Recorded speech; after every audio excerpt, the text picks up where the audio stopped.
तो we have covered, हमने क्या क्या पढ़ लिया था। एक तो हमने पढ़ा था कि कितने तरह के रेट होते हैं, ठीक है। फिर हमने पढ़ा था rate of reaction and rate of reaction species, इनके बीच में रिलेशन।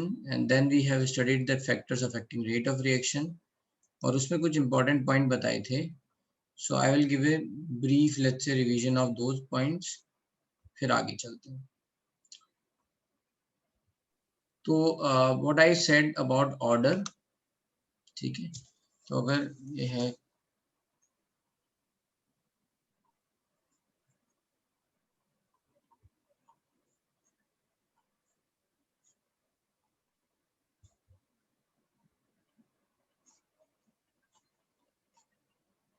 अगर कहीं पे लिखा हुआ है लेट्स से रेट, एक लॉ एक्सप्रेशन जो है,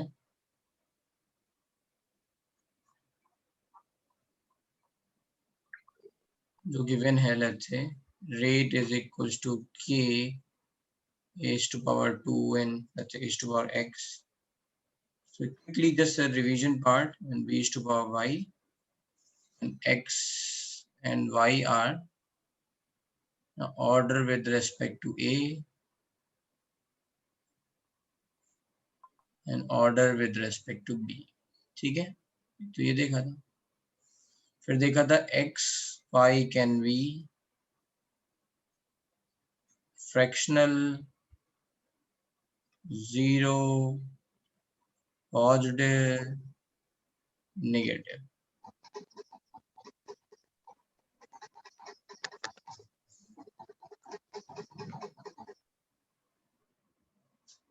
ठीक है।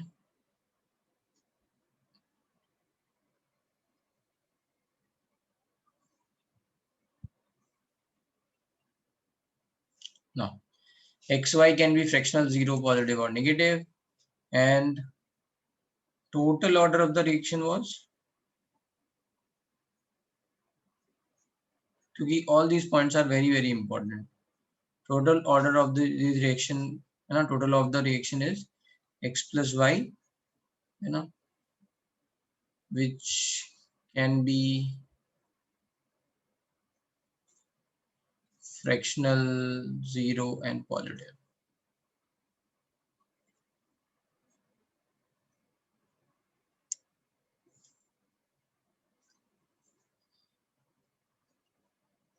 और हमने क्या पढ़ा था, I think we have done कि what terms can be, let's say we can use in rate expression, ठीक है। So rate expression can be expressed in terms of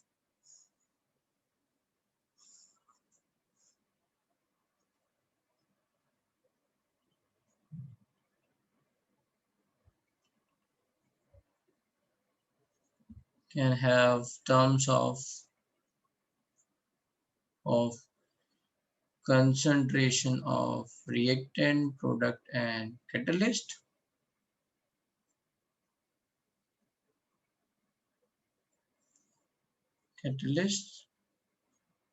But it will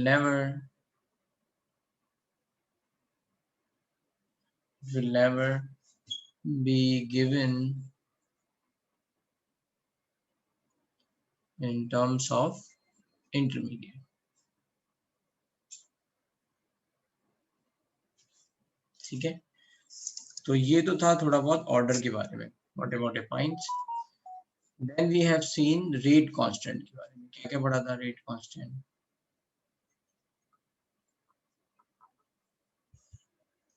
ठीक है। रेट कांस्टेंट, वेलोसिटी कांस्टेंट,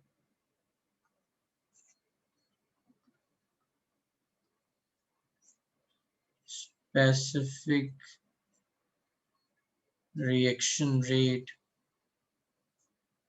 ना, ये reaction rate के बराबर कैसे हो जाता है स्पेसिफिक रिएक्शन रेट, अगर मान लो कंसंट्रेशन बराबर 1 हो जाए, if let's say if concentration of A is equals to 1 and concentration of B is equals to 1, then क्या हो जाएगा, rate is equals to K,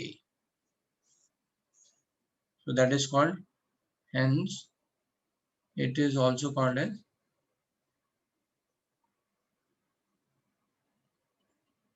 as specific reaction rate. The specific condition में this is also going to give you idea of rate, है ना?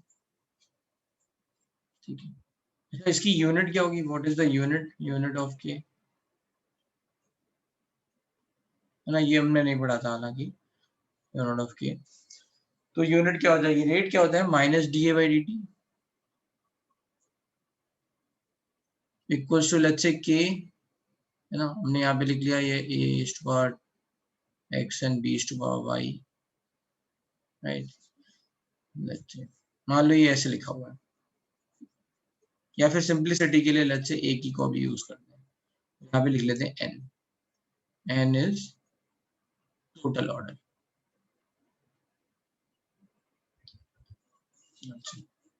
Just for example, ठीक है, हम केवल a ले रहे हैं ताकि इजी हो जाए, नहीं तो b भी लेंगे तो फिर क्या होगा?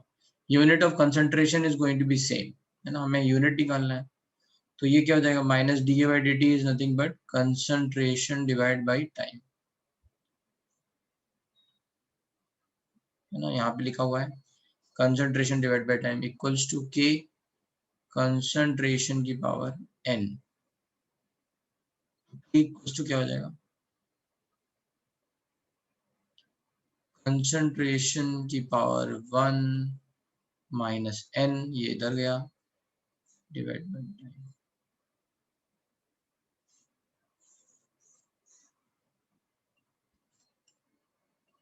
That can be written as concentration किस में दी जाती है? मोल पर लीटर में. तो मोल पर लीटर की power 1 minus n time inverse ना. जी आ गया, है ना, ये समझ में आ रहा है ना? ये कंसंट्रेशन है n. आप इसको भी पावर समझ लो, पता चला, और कंफ्यूजन. ठीक है,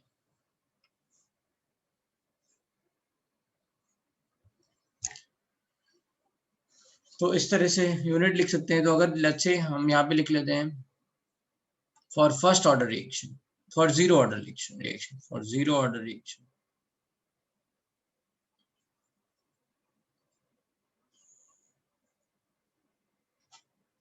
ये क्या हो जाएगा? n की वैल्यू 0, तो ये जाएगा मोल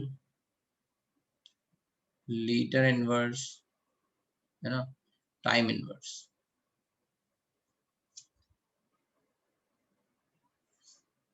टाइम इनवर्स को लेट्स से ले सकते हैं सेकंड इनवर्स.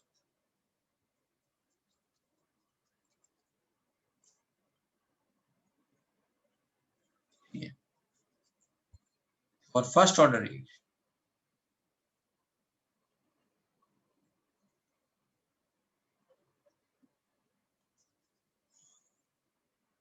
ये क्या हो जाएगा? मोल पर लीटर, n की वैल्यू 1 आ गई 0, तो क्या हो जाएगा? केवल टाइम इनवर्स. ठीक है,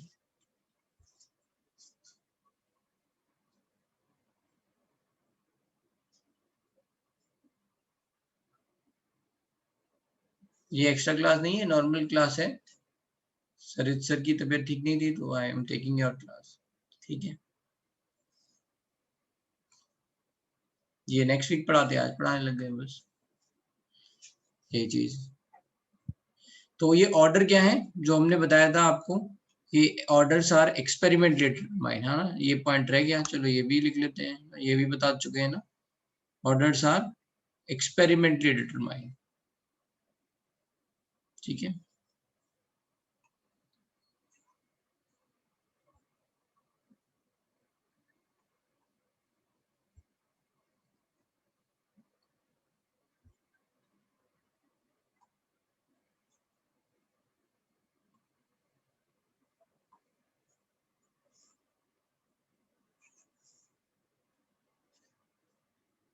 ठीक है. अब थोड़ा समझ लेते हैं, अगर जिन लोगों को ऑर्डर नहीं समझ में आ रहा है कि ये ऑर्डर क्या हो रहा है. तो जैसे मान लो मैंने एक एग्जांपल दिया था N2 प्लस, है ना, 3H2 gives 2NH3. ठीक है, And now we are thinking about rate of reaction in terms of rate of production of NH3. So the reaction rate is going to be 1 by 2 dNH3 by dt.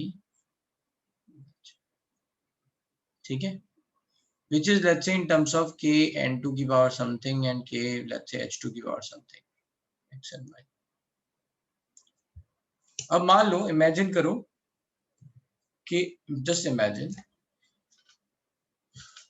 कि let's say अगर हमने N2 और H2 की concentration है ना change की, तो rate कैसे चेंज हो रहा है ये हमें इमेजिन करना है. तो जैसे मान लो मैंने N2 की कंसंट्रेशन डबल कर दी,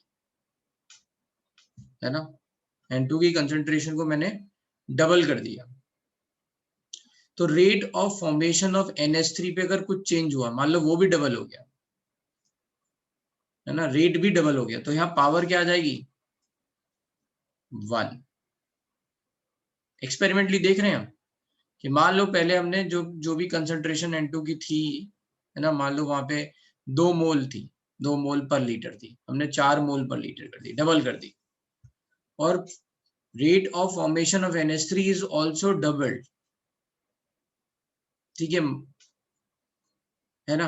अगर NH3 का रेट भी डबल हो जाएगा तो हम कहेंगे कि पावर क्या है, 1 है, क्योंकि ये हमने डबल किया, इसीलिए ये रेट डबल हो गया. हम H2 को कोई नहीं छेड़ रहे हैं अभी, H2 सेम ही है. मान लो हमने हमने डबल की, यहाँ 4 टाइम्स बढ़ गया, तो हम कहेंगे यहाँ पे पावर क्या हो जाएगी, 2. मान लो हमने हमने N2 का को डबल किया बट इस रेट पे कोई फर्क नहीं पड़ा, तो पावर क्या हो जाएगी, 0. Are you getting my point? Order का मतलब क्या है कि how rate is changing with respect to N2. By changing N2 की कंसंट्रेशन को कितना रेट चेंज हो रहा है, क्या वो सेम लेट्स से अमाउंट में चेंज हो रहा है, पावर हो गई 1. इंडिपेंडेंट रह रहा है, कुछ चेंज नहीं हो रहा है, 0, है ना. डबल किया, डबल हो गई, तो डबल किया 4 टाइम्स हो गई, तो order is going to be 2 with respect to N2 only. अब द सेम काम हम क्या करेंगे, H2 के रेस्पेक्ट में करेंगे, H2 की कंसंट्रेशन चेंज करेंगे, फिर देखेंगे अमोनिया का प्रोडक्शन कितना हो रहा है. ठीक है, तो इससे आपको आइडिया लग जाएगा. तो ये आपका आता है एक्सपेरिमेंटली, जब हम एक्सपेरिमेंट कर रहे हैं then we are only able to observe कि भाई क्या ऑर्डर बनेगा with respect to one reactant and other reactant. तो जो भी बनता है टोटल ऑर्डर हम क्या लिख लेते हैं, उन दोनों का सम, है ना.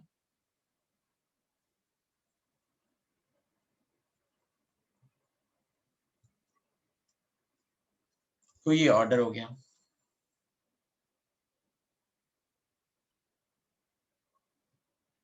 मतलब ध्वनि क्या कह रहे हो, अपना हाल डालो और पूछ लो.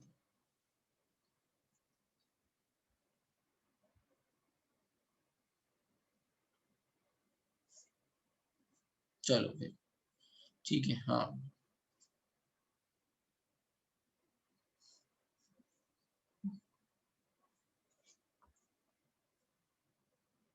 क्लास का टाइमिंग क्या है आप लोग का, आप कितने बजे आ रहे हो, तो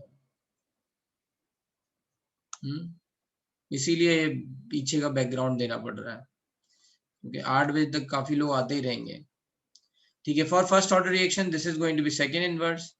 जैसे for second order reaction,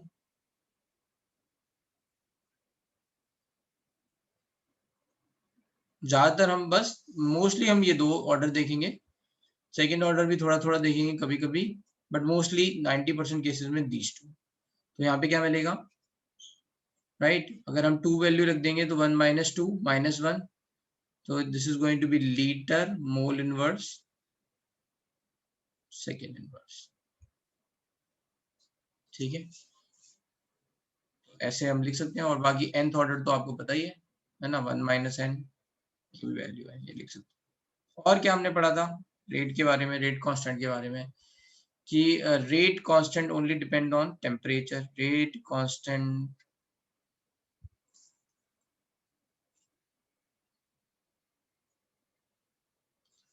only depends on temperature,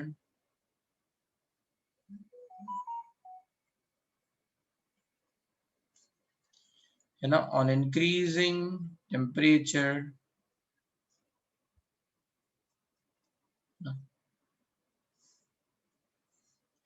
On increasing temperature, this is for chemical reaction.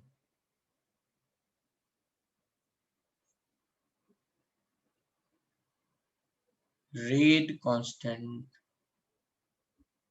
increases, है ना, irrespective of nature of reaction.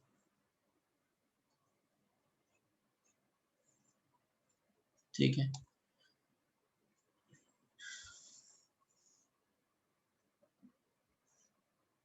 Next let's say point क्या हो सकता है इसमें, एक और पॉइंट है कि अगर हम मान लो रिएक्शन को, है ना, अगर हम रिएक्शन को स्टोकियोमेट्री चेंज कर दें तो रेट कांस्टेंट चेंज हो जाएगा, है ना. अगर मान लो कहीं पे लिखा हुआ है, लेट्स से just example, A plus 2B gives C, let's say this is the reaction is given, ठीक है, और इसका रेट लिखा हुआ है, let's say rate is given as K1 A B square, let's say like this. मान लो ये लिखा हुआ है. Now if we are going to change the stoichiometry, let's say some, ये वन स्टूडेंट ने ऐसे बैलेंस किया, first student,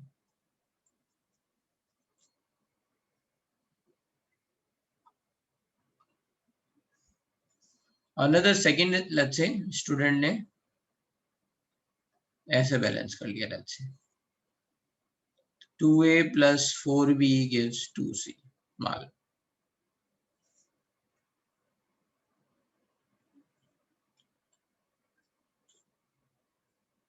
So by changing the stoichiometry, rate constant will change or not?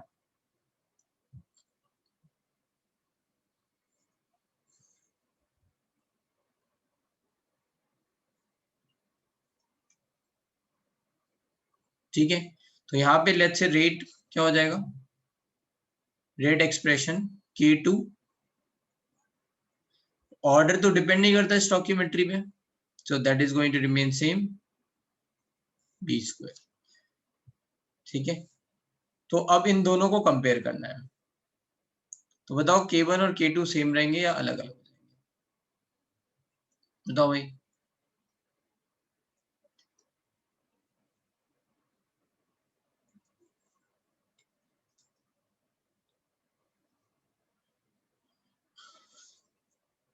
तो देखो एक बात याद रख लो, चाहे जैसे मान लो एक रिएक्शन है, इमेजिन करो N2H2 वही वाली रिएक्शन है ना, N2 plus 3H2 gives 2NH3, मान लो ये रिएक्शन है. इसमें स्टोकियोमेट्री चाहे जो भी लिखो, अगर विद टाइम अगर N2 जो है वो 1 मोल पर मिनट खत्म हो रहा है, तो चाहे आप stoichiometry N2 plus 3H2 gives 2NH3 लिखो, चाहे आप 2NH3 plus 6H2O gives 4NH3 लिखो, या फिर half N2 plus 3/2 H2 gives NH3, कुछ भी लिखो, एक्चुअल में तो कितना मोल DNH3/dt क्या होगा, सॉरी DN2/dt क्या होगा, 1 मोल पर मिनट, इतना ही खत्म हो रहा है ना. By changing stoichiometry, rate of reaction species does not changes, वो तो उतना ही रहने वाला है. रेट ऑफ रिएक्शन चेंजेस क्योंकि उसमें स्टोकियोमेट्री से डिवाइड करते हैं,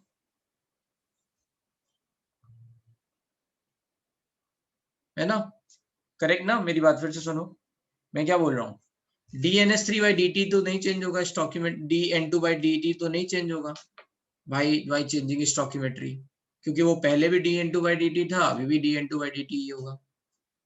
क्या चेंज हो जाएगा, रेट ऑफ रिएक्शन, क्यों, क्योंकि उसमें स्टोकियोमेट्री से डिवाइड करते हैं. ठीक है, नहीं कंसंट्रेशन, मान लो कंसंट्रेशन यहाँ चेंज नहीं हो रही है, यहाँ पे मान लो टी टाइम पे दोनों जगह कंसंट्रेशन सेम है, लेट्स से concentration and order is different thing, तो आप, और rate constant is different thing. मान लो हमने कंसंट्रेशन नहीं चेंज की, बस ऑन पेपर स्टोकियोमेट्री चेंज कर दी, theoretically we have written, some student has written like this, तो क्या रिलेशन बनेगा वो हम समझ रहे हैं. ठीक है, तो that's it.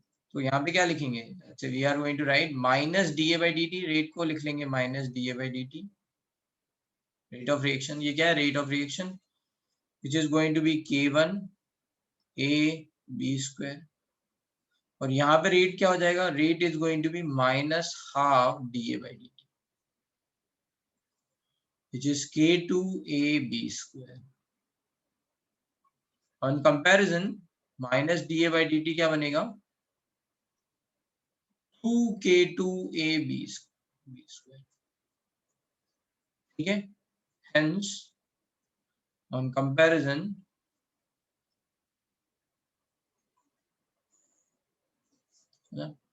K1 will be equals to 2K2, or you can say K2 equals to K1 by 2। तो यहाँ पे क्या हुआ? अगर आपने स्टोकियोमेट्री से मल्टीप्लाई किया तो जो रेट कांस्टेंट आएगा वो उसका आधा आ जाएगा, है ना। तो अगर आपने n से मल्टीप्लाई किया,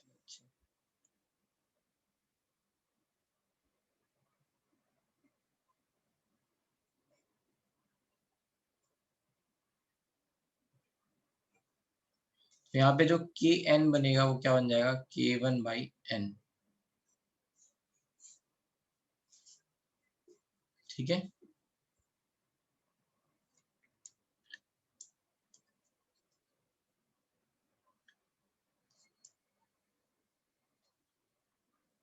इसका मतलब क्या है? Hence if we will change stoichiometry, we will change stoichiometry,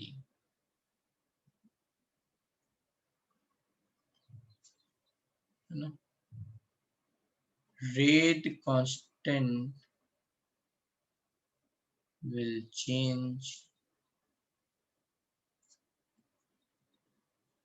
rate of reaction will change, rate of reaction species will not change।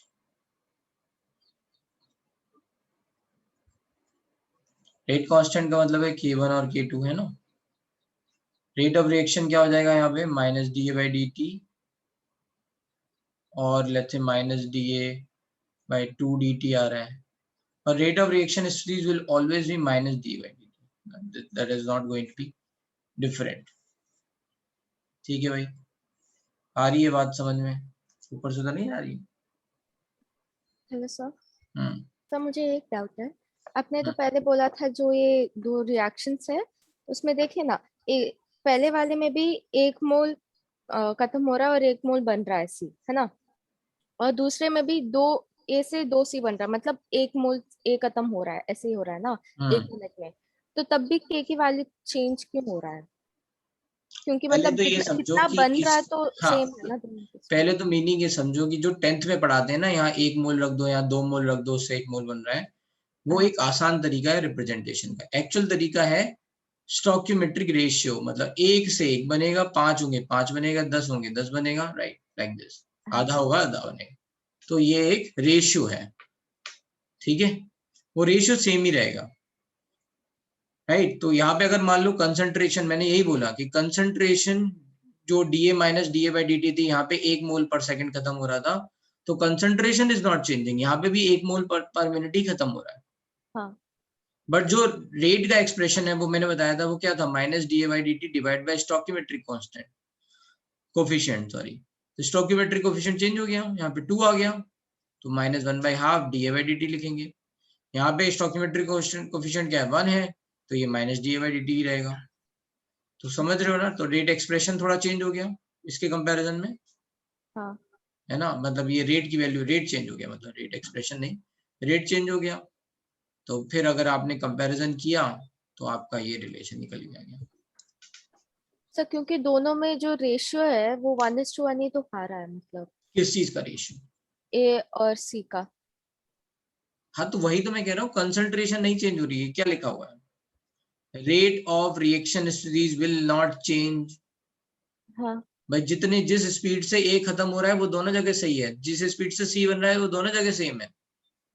Okay sir, that is not changing. Change क्या हो रहा है, रेट कांस्टेंट चेंज हो रहा है, rate of reaction change हो जा रहा है। ठीक है सर, थैंक यू सर। समझ में आ गया पक्का? लग नहीं रहा है तो मैं आया समझ में।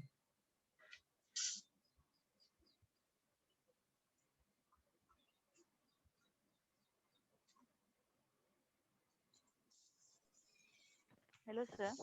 बोलो सर मतलब सर हम लोग रेट ऑफ रिएक्शन स्पीशीज को स्टोक्योमेट्रिक से डिवाइड करके करते तो इक्वल कैसे आ जाता है सबका? अरे ये पहले बताया था ना, 1 मोल 2 मोल से खत्म हो रहा है, 1 मोल बन रहा है ना? तो यहाँ पे हो गया 2 मोल पर मिनट। अब हमें इनको बराबर लिखना है, स्टोकियोमेट्री से डिवाइड कर दो, 2 से 2 को डिवाइड कर दो, आ गया क्या 1। यहाँ 2 मोल 4 मोल ऐसे करके अगर आप लिखोगे, राइट, सो 2 मोल बन रहा है, 1/2 1/4 1/2 सब जगह सेम आ जाएगा फिर।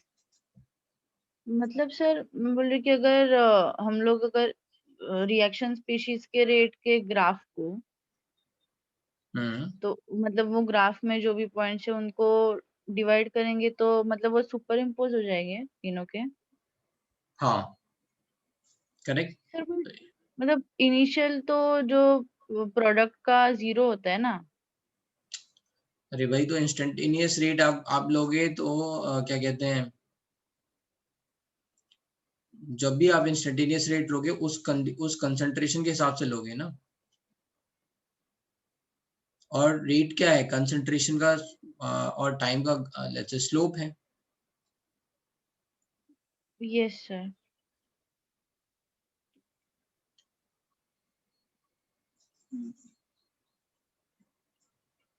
मतलब सर नहीं समझा मतलब। कंफ्यूजन कहाँ है, मुझे तो ये नहीं समझा। मतलब अरे भाई सर हमने पहले डिफाइन किया है ना already, we have defined that कि रिएक्शन के रेट को अलग अलग स्पीसीज के विद रेस्पेक्ट में अगर डिफाइन करेंगे तो बहुत कंफ्यूजन हो जाएगा। तो हमने क्या किया, हम स्पीसीज पे डिपेंड ही नहीं करते हैं, हम कुछ ऐसा रिलेशन बनाते हैं कि सारी रिएक्शन स्पीसीज से एक ही रेट आए। तो हमने क्या किया, स्टोकियोमेट्री से डिवाइड कर लिया।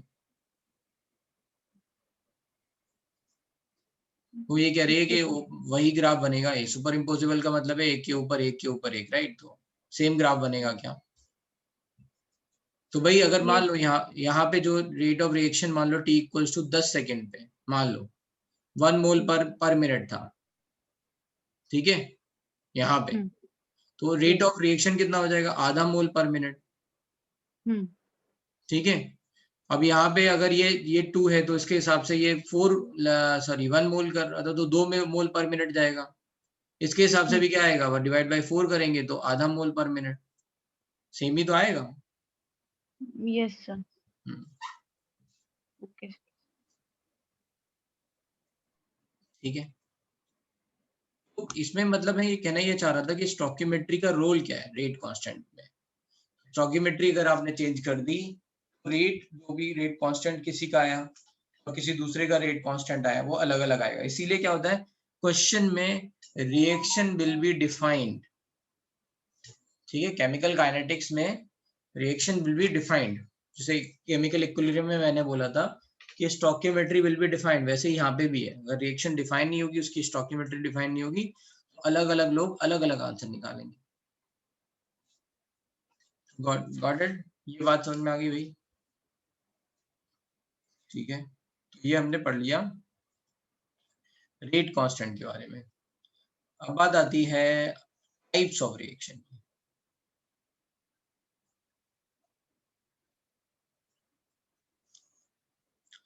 तो 2 तरह की रिएक्शन है।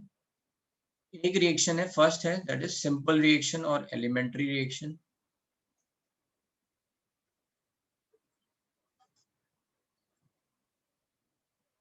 सिंपल और एलिमेंट्री रिएक्शन, इसका मतलब है सिंगल स्टेप रिएक्शन,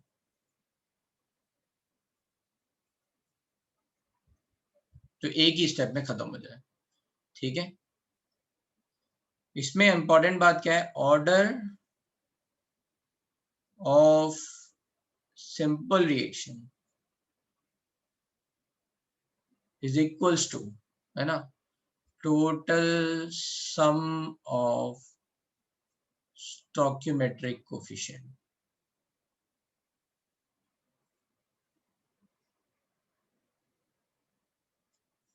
ठीक है, तो अगर किसी ने बोला लेट्स से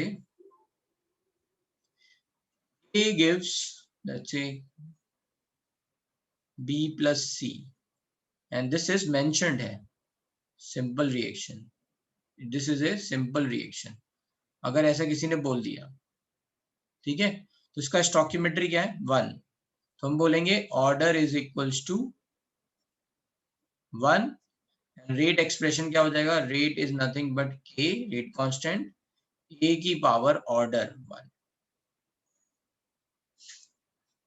अगर ये मेंशन, ठीक है, इंपॉर्टेंट बात है मेंशन है, गिवन है ना, अगर गिवन नहीं है, अगर गिवन नहीं है तो वी विल नॉट अज्यूम, ठीक है, हम अज्यूम नहीं करेंगे, है ना, तो यहाँ पे याद लिख लेते हैं note, we can not assume,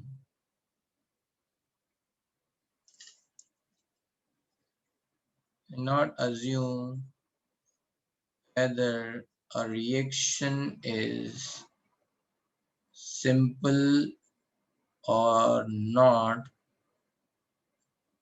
है ना, by just looking at the reaction, by just looking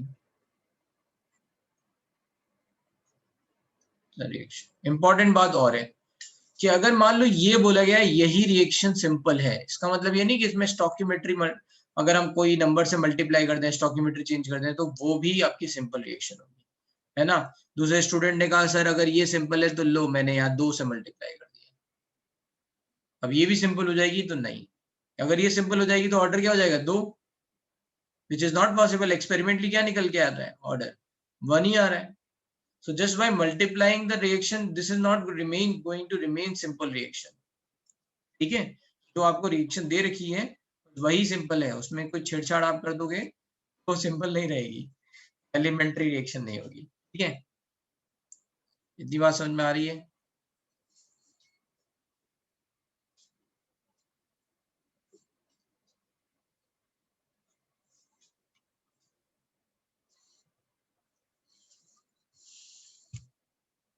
ठीक है भाई,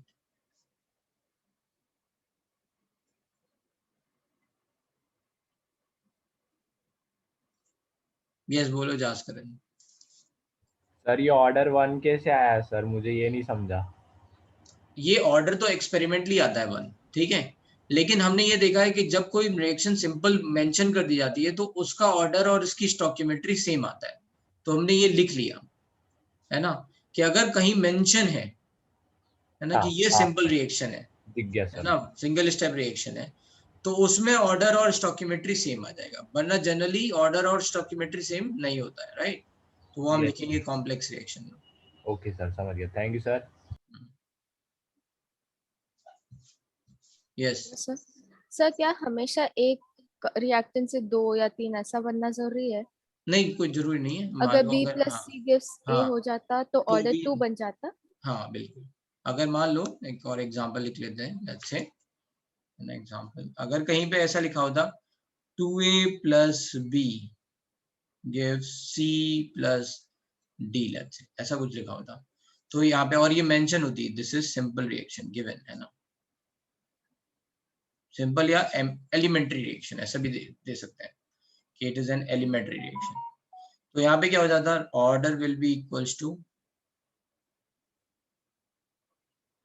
3 and rate expression क्या हो जाता है, rate expression is k is to power 2 and b is to power 1, with respect to a it is order is 2, with respect to b order is 1, ठीक है, इसमें एक और note,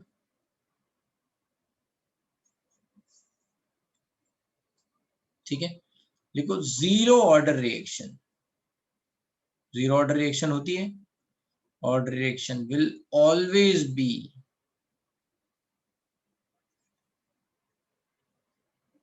be a complex reaction.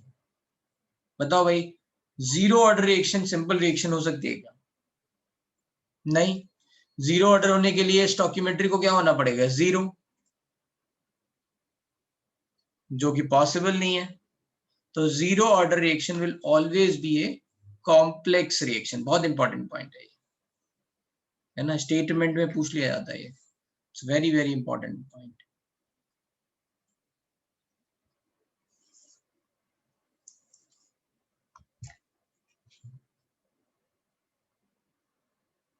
बोलो भाई। Sir ये जो rate is equals to के ए पावर 2 बी पावर 1 लिखा है, इसकी जगह बी पावर 1 सी पावर 1 डी पावर 1 भी आ सकता है ना? जनरली जो, फिर वही बात बोली मैंने, जनरली क्या होता है, जो रेट ऑफ रिएक्शन है वो रिएक्टेंट के टर्म्स में ही होता है, और एलिमेंट्री रिएक्शंस के लिए हमेशा always it is going to be in terms of reactant only. Okay sir. ठीक है, तो ये बात भी लिख लेते हैं note.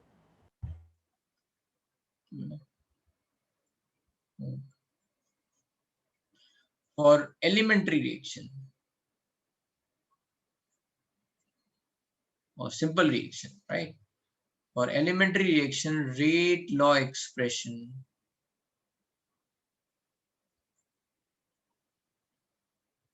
will always be given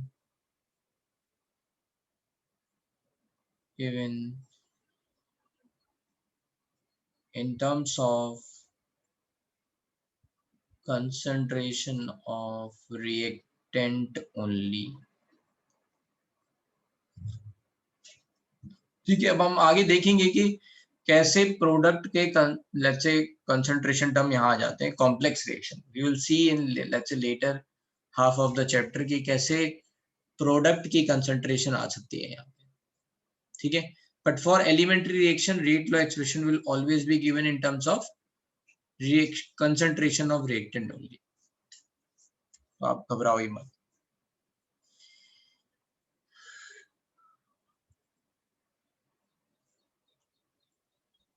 ये हो गई भाई सिंपल रिएक्शन। इसमें एक और है नोट, एक टर्म और होता है मॉलिक्यूलरिटी।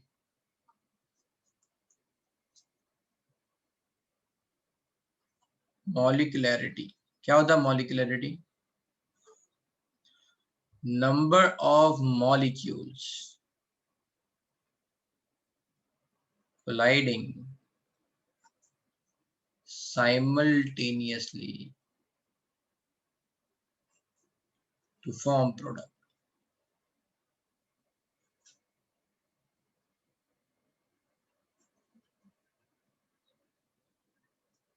है ना, टू फॉर्म प्रोडक्ट।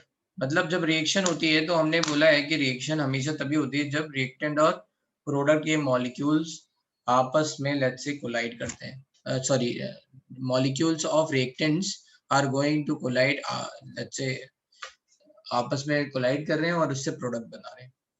ठीक है, मॉलिक्यूल्स ऑफ रिएक्टेंट्स।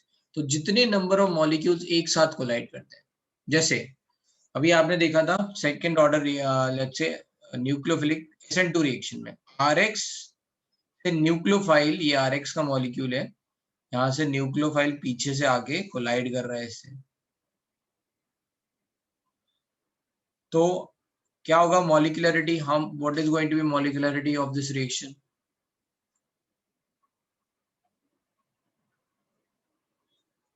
बताओ भाई, मॉलिक्यूलरिटी क्या हो जाएगा? How many molecules are colliding? 2। ठीक है, how many let's say molecules are colliding? 2। तो फिर यहाँ पे मॉलिक्यूलरिटी हो गई 2। For elementary reaction molecularity is also equals to stoichiometry। Okay, so we will write this point।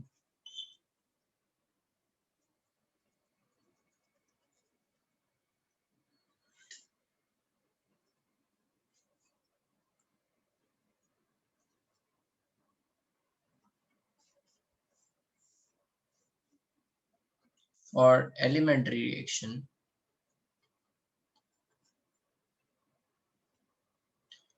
molecularity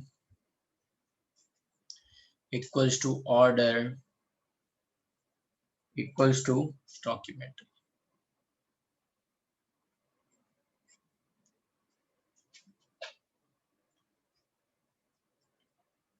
ठीक है, और elementary reaction.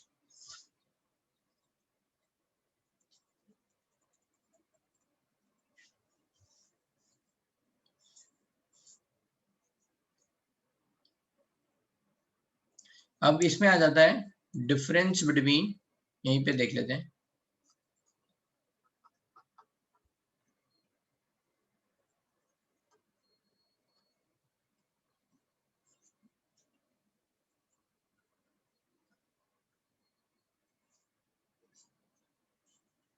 Difference between molecularity and order. तो पहला बात तो ये है कि मॉलिक्यूलरिटी जो है वो थ्योरेटिकल कॉन्सेप्ट है,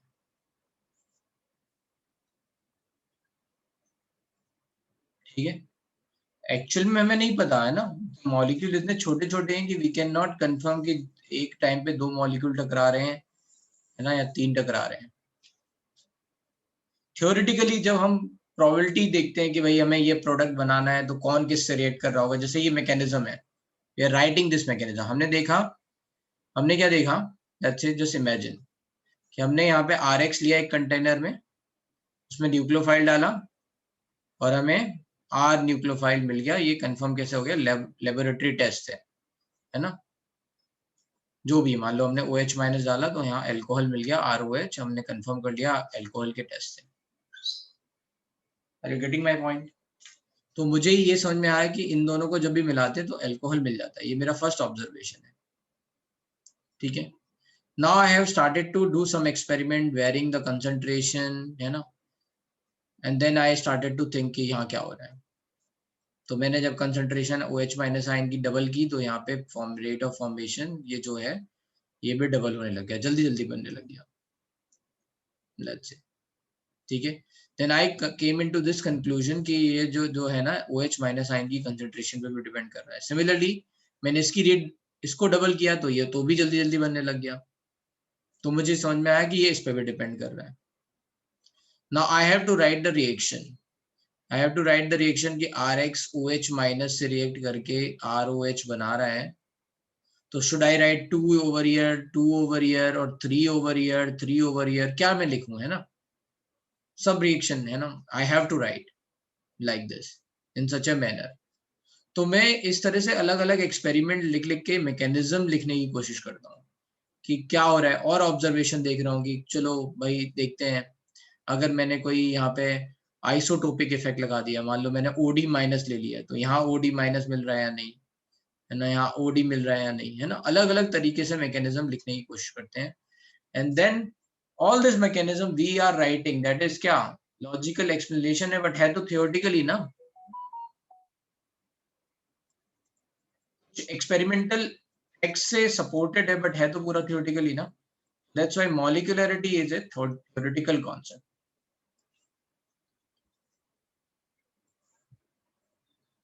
समझ में आ रही है मेरी बात? अमन, समझ में आ रही है?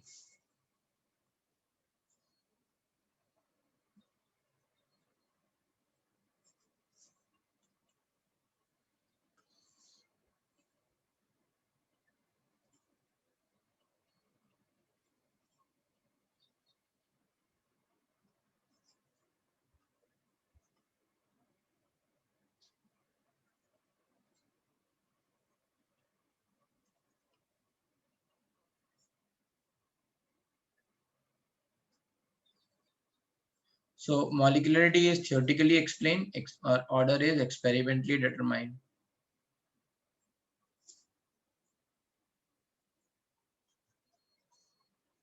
और simple reaction,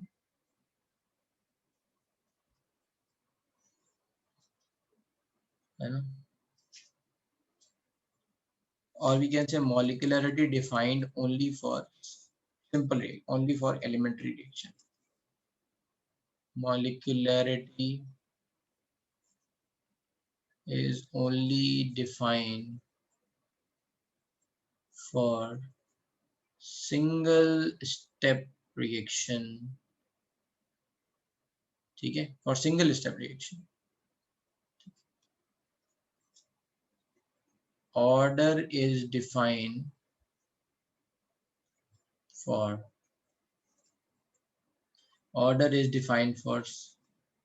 a single और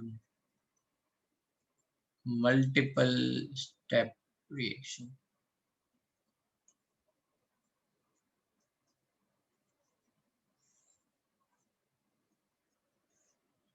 For multiple step reaction,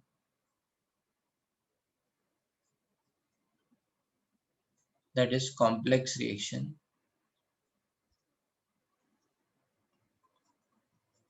for multiple step reaction, that is complex reaction, now overall molecularity cannot be defined.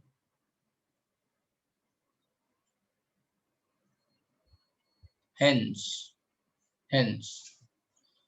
molecularity of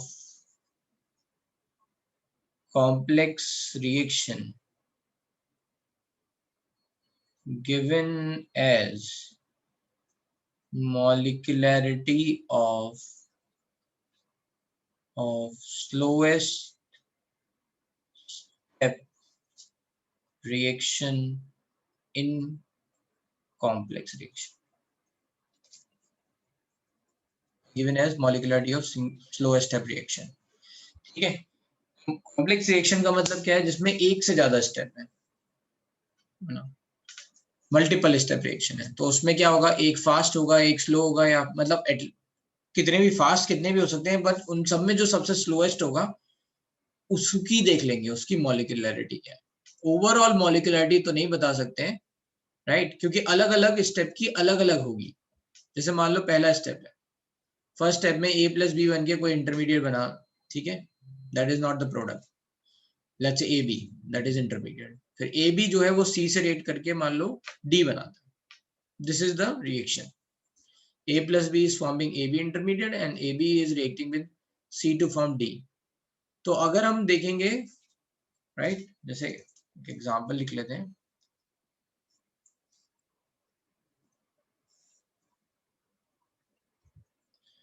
A plus, let's say we are saying 2B is forming AB2, let's say this is intermediate, and this AB2 is reacting with C to form, let's say D, and this is slow reaction, this is let's say fast।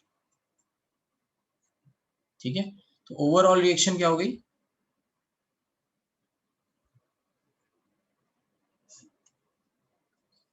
Overall reaction हो गई A plus 2B plus C gives D, तो ये हो गई complex reaction. क्योंकि ये जो reaction आ रही है ये दो स्टेप में आ रही है, ये हो गया स्टेप 1 और ये हो गया स्टेप 2। अब अगर हमें मॉलिक्यूलरिटी डिफाइन करनी हो तो we can not define for complete reaction, we can not write कि ये मॉलिक्यूलरिटी 4 हो जाएगी। Are you getting my point? ये हम नहीं लिख सकते क्योंकि ये कॉम्प्लेक्स रिएक्शन है, तो ऐसा नहीं लिख सकते, है ना। वो स्लो फास्ट एक्सपेरिमेंटली बताया, गुड क्वेश्चन। ठीक है, ये स्लो फास्ट कैसे लिखा? एक्सपेरिमेंटली मान लो, जस्ट मानने के लिए हमने कह दिया कि मान लो ये पहला स्टेप स्लो आया, दूसरा स्टेप फास्ट आया, ठीक है। ठीक है, तो एक वो दो स्टेप है, तो दोनों में एक तो फास्ट होगा कंपैरेटिवली, एक थोड़ा स्लो होगा, तो जो थोड़ा कंपैरेटिवली स्लो है that is going to be slow step. Each step will be elementary. अगर हम सिंगल स्टेप की बात करें, step 1 is elementary itself, single step reaction है, step 2 is elementary itself, but overall reaction है वो क्या हो गई? कॉम्प्लेक्स रिएक्शन हो गई। ठीक है, कॉम्प्लेक्स रिएक्शन का मतलब है कि जो रिएक्शन एक से ज्यादा स्टेप में होने के बाद कंप्लीट होती है, तो ये ओवरऑल रिएक्शन का एक्सप्रेशन कुछ ऐसा आएगा।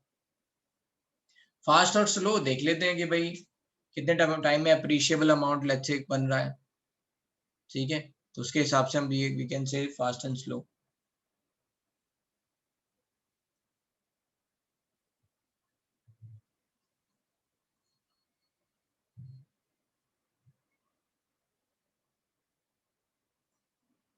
एक स्लो तो एक ही होगी, फास्ट ज्यादा हो सकती है। मान लो 3 स्टेप रिएक्शन होती है यहाँ पे, डी मान लो फाइनल प्रोडक्ट नहीं है, फिर डी प्लस ई भी लेट्स से कुछ बन के F बना रहा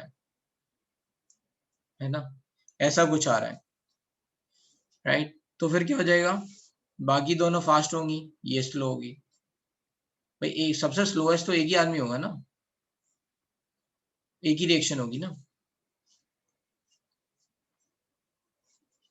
ठीक है। तो अब यहाँ पे क्या होगा, ये थोड़ा इंपॉर्टेंट पॉइंट आ गया यहाँ पे। तो for overall reaction we cannot define molecularity, but for single, let's say for step 1 and step 2, we can define molecularity, है ना, बहुत बड़ा टर्म है, एम लिख दो शॉर्ट में, बार बार मॉलिक्युलरिटी लिखना पड़ रहा है। मॉलिक्युलरिटी एज 3 and 2 respectively,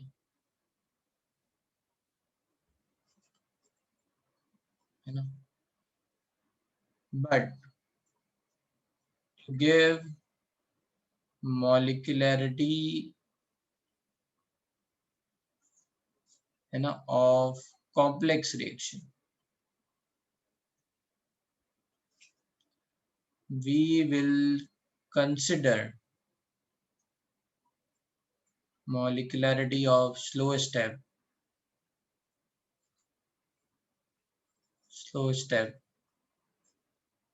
hence, है ना, hence molecularity of complex reaction above complex reaction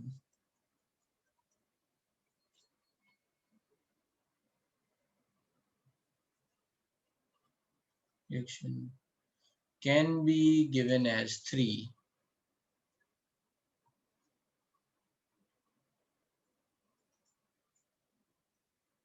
due to slow step, ठीक है। अब ये आई थिंक अब मेरी बात ये और क्लियर हो गई होगी, ठीक है। इस एग्जांपल से जो बातें हमने ऊपर लिखी हैं वही दोबारा यहाँ पे लिख ली हैं इन terms of this example. Overall reaction की अगर कोई बोलेगा तो हम बोलेंगे नहीं, मतलब एज ए स्टेटमेंट आ जाएगा कि बताओ molecularity of overall reaction can be defined, then we will say no, है ना, नहीं होती कॉम्प्लेक्स रिएक्शन की डिफाइन। बट अगर लिखना पड़े, है ना, देना पड़े मॉलिक्युलरिटी, तो we are going to write कि जो स्लोएस्ट स्टेप की मॉलिक्युलरिटी है वही मान लेते हैं।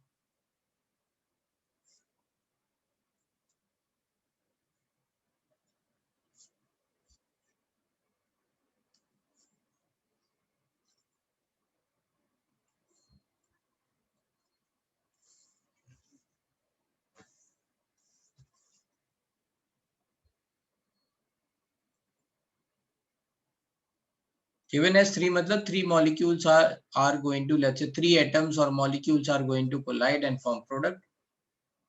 एक 1 है और 2 कौन है, बी के 2 हैं। मॉलिक्युलरिटी किसके बराबर होती है, स्टोइकियोमेट्री के बराबर होती है ना, तो यहाँ 1 है, यहाँ 2 है, तो टोटल हो गया 3।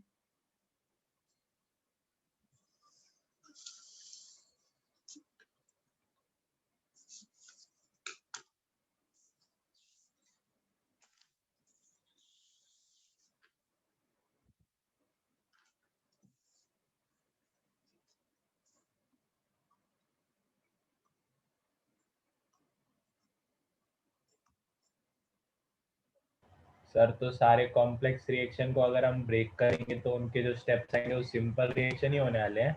हाँ ओके सर।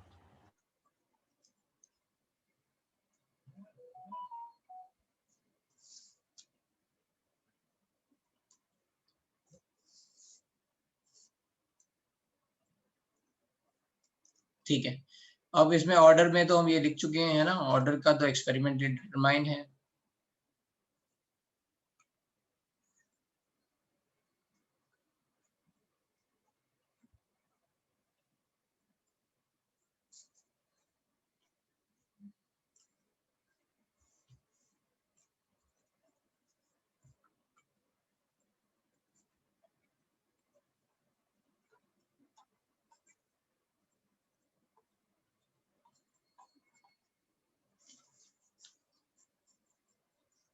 है ना, which will be equals to sum of exponents of reactants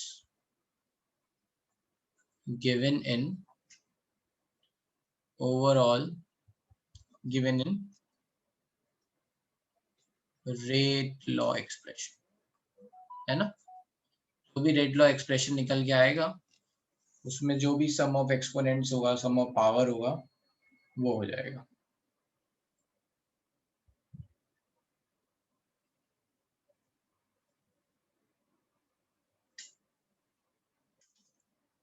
ठीक है, नेक्स्ट चलते हैं।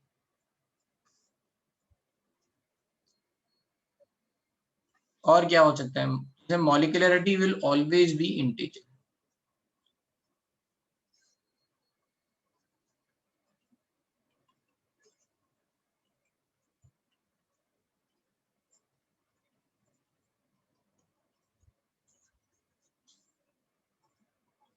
ऑर्डर कैन बी, है ना, ये हम देख चुके हैं।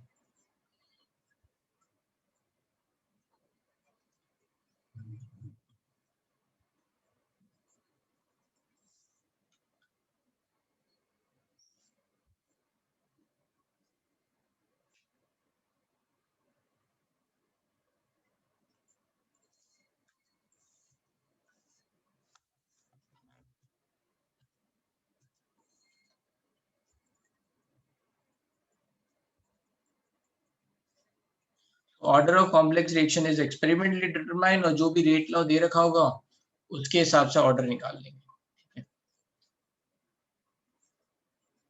और क्या हो सकता है डिफरेंस, है ना, मॉलिक्यूलरिटी मोर देन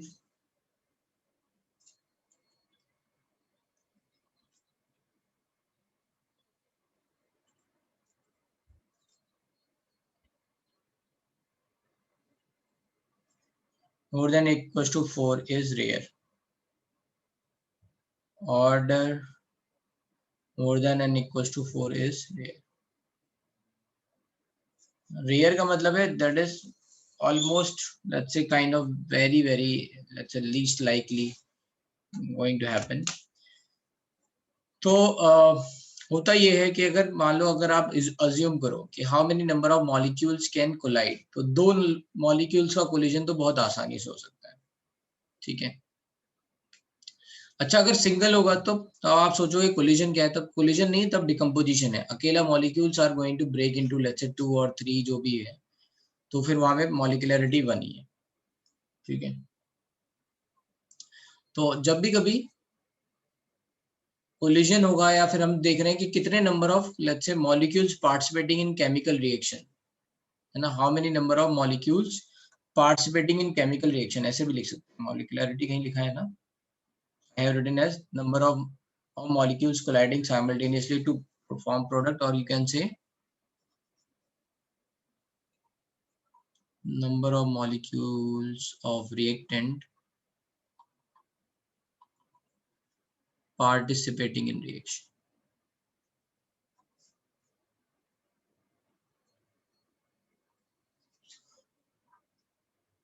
ठीक है, ये मैंने इसलिए बोला कि अगर आप सोचो कि सिंगल है, तो सर सिंगल में फिर कहाँ से कोलाइड हो रहा है, तो आप एक how many number of particles लेते हैं, how many number of molecules are participating in reaction. तो चार्ज का एक साथ लेट्स से कोलाइड करना, दैट इज हाईली अनलाइकली, ऐसा पॉसिबल नहीं है ना। दो के कोलिजन हो जाते हैं, 3 के भी हो जाती है ना, 4 के कोलिजन होना very let's say highly unlikely, so that's why we are writing like this.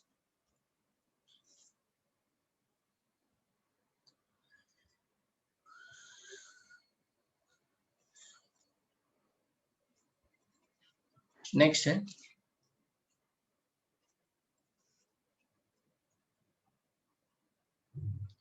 molecularity is independent of temperature, pressure, right, like this.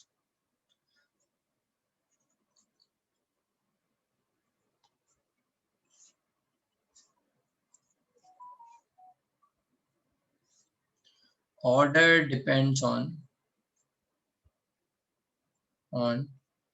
temperature and impression. एक एग्जांपल देख लेते हैं, है ना, यहाँ पे that is decomposition of, है ना, यहाँ पे लिख सकते हैं let's say order of reaction can change by changing condition as mechanism changes, है ना, as mechanism changes. Order of reaction can be changed. ठीक है, जैसे एक एग्जांपल लिख रहे हैं, decomposition of gases of let's say ammonia on platinum surface. So this is let's say NH3 which is going to break into N2 half N2 plus 3/2 H2. Rate is given as, rate expression is given as, rate is nothing but K1 NH3 divided by 1 plus K2 NH3. ठीक है, at high concentration of ammonia, reaction follows zero order kinetics. कैसे? तो हम कहेंगे कि K2NH3 is much greater than 1, hence rate is nothing but K1NH3 divided by K2NH3. Approximation use करेंगे, ये cut जाएगा, क्या बचेगा, K1 by K2 which is nothing but constant. So that is does not depends on NH3 concentration. At high concentration the reaction does not depends on NH3 concentration. ठीक है, तो यहाँ पे ऑर्डर क्या हो गया, 0. But let's say at low concentration,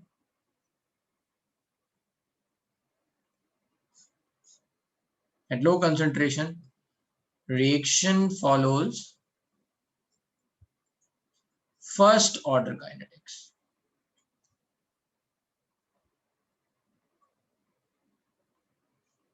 है ना, अब हम बोलेंगे कि NH3 की कंसंट्रेशन बहुत कम है, तो K2NH3 is much less than 1, तो hence क्या हो जाएगा, rate equals to K1NH3. So you can see कि जो ओवरऑल रेट जो आ रहा है वो यहाँ पे लो कंसंट्रेशन में फर्स्ट ऑर्डर को फॉलो कर रहा है, एंड है ना हाई कंसंट्रेशन में जीरो ऑर्डर को फॉलो कर रहा है. तो by changing the condition, pressure, temperature, ये सब जो भी है, इनसे ऑर्डर चेंज हो सकता है. ये समझ में आया, ये इंपॉर्टेंट पॉइंट है बहुत.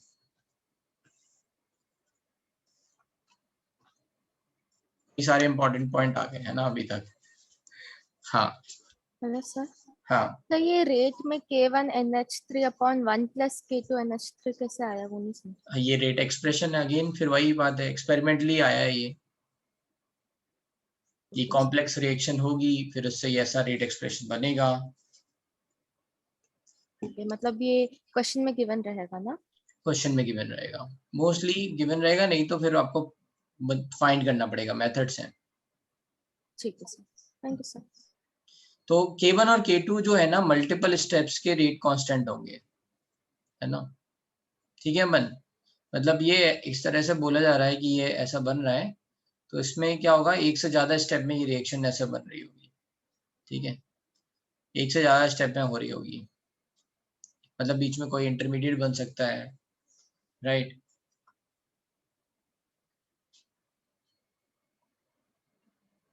है ना, ऐसा कुछ हो सकता है, जैसे NH3 जो है पहले N2H4 में जाए और केवल एक H2 they. Just assume, I don't know, मतलब है ना, को देखना पड़ेगा ये कि ऐसा ही होता है या नहीं, जस्ट अज्यूम, बट पॉसिबिलिटी. फिर N2H4 फिर बाद में टूट के N2+2H2 दे दे, तो N2H4 is going to be intermediate। तो ऐसे 2 स्टेप में रिएक्शन हुई and then we are checking K2NH3 greater than K1 कैसे है, हाई कंसंट्रेशन है ना, तो NH3 की कंसंट्रेशन हाई है, हाई कंसंट्रेशन पे क्या होगा, we can neglect one value,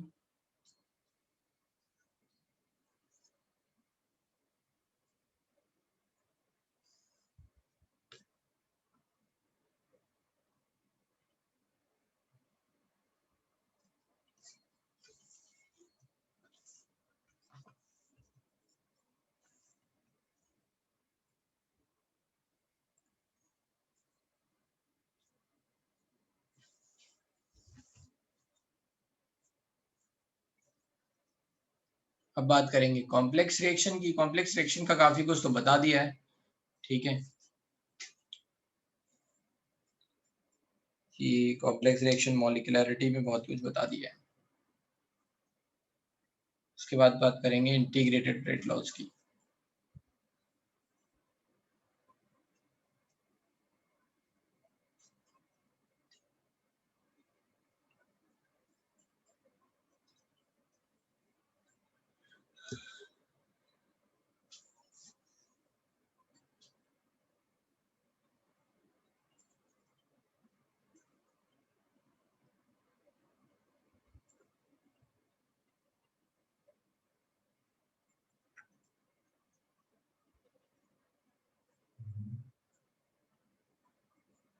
इतनी बात समझ में आ रही है भाई, कोई दिक्कत तो नहीं है यहाँ तक?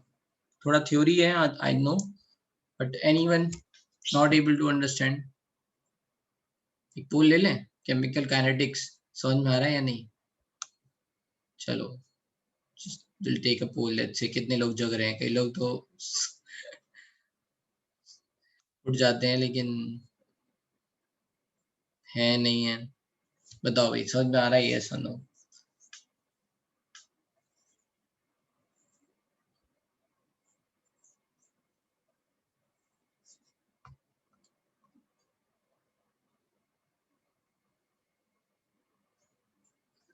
आधे लोग तो म्यूट होंगे, ओके।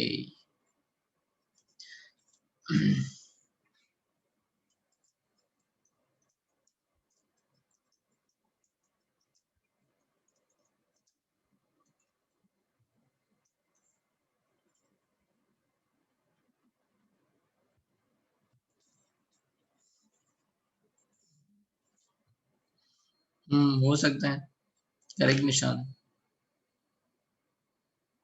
हाँ बोलो ध्वनि, आप पूछ लो, क्या डाउट है आपको? एक minute. Hello sir. Hmm sir मुझे जीरो ऑर्डर फर्स्ट ऑर्डर वो रिएक्शन का आपने जो बोला ना, मेरे को नहीं समझा वो, मतलब क्या बोला यहाँ पे? नहीं, मतलब यहाँ इन जनरली नहीं समझा मुझे। भाई मतलब मैंने पहले टोटली बताया कि ऑर्डर स्टोइकियोमेट्रिक क्या में होता होना है। चाहिए। ऑर्डर हाँ कैसे बताया था मैंने, याद है? याद है, क्या बोला था एक्सपेरिमेंटली। कि एक्सपेरिमेंटली कैसे, एक एग्जांपल दिया था कि मान लो N2 की कंसंट्रेशन बढ़ाई तो rate of formation of NH3 बढ़ गया, कितना बढ़ा, डबल बढ़ा, हाँ है ना? या मान लो हमने बढ़ाई, लेट्स से बढ़ाई 2 टाइम्स, रेट बढ़ गया 3 टाइम्स, हाँ है ना? मतलब हमने जो है 2 टाइम्स बढ़ाई, रेट बढ़ गया 3 टाइम्स, तो वी आर गोइंग टू से कि भाई क्या बनेगा, राइट? तो ऐसे ऑर्डर निकाल सकते हैं या नहीं, कि कैसे कैसे हम बढ़ा रहे हैं और रेट कैसे कैसे बढ़ रहा है, हाँ है ना? तो वो हाँ एक तो वो हो गया तरीका ऑर्डर निकालने का, राइट? और उसके बेसिस पे फिर रेट एक्सप्रेशन लिखा जाता है, उसके बेसिस पे रेट एक्सप्रेशन लिखा जाता है। जो अगेन रेट एक्सप्रेशन क्या, एक्सपेरिमेंटली डिटरमाइन इसीलिए तो हुआ है कि हमने चेक किया, एक्सपेरिमेंट किया, तब बताया। तो हमें पता चला कि भाई हाई कंसंट्रेशन पे ये जो है ना, ये फॉलो कर रहा है जीरो ऑर्डर काइनेटिक्स। अब इसका क्या मतलब है, ये अब आगे नेक्स्ट पढ़ेंगे, है ना? नेक्स्ट यही पार्ट है कि जीरो ऑर्डर काइनेटिक्स और फर्स्ट ऑर्डर काइनेटिक्स का मतलब क्या है।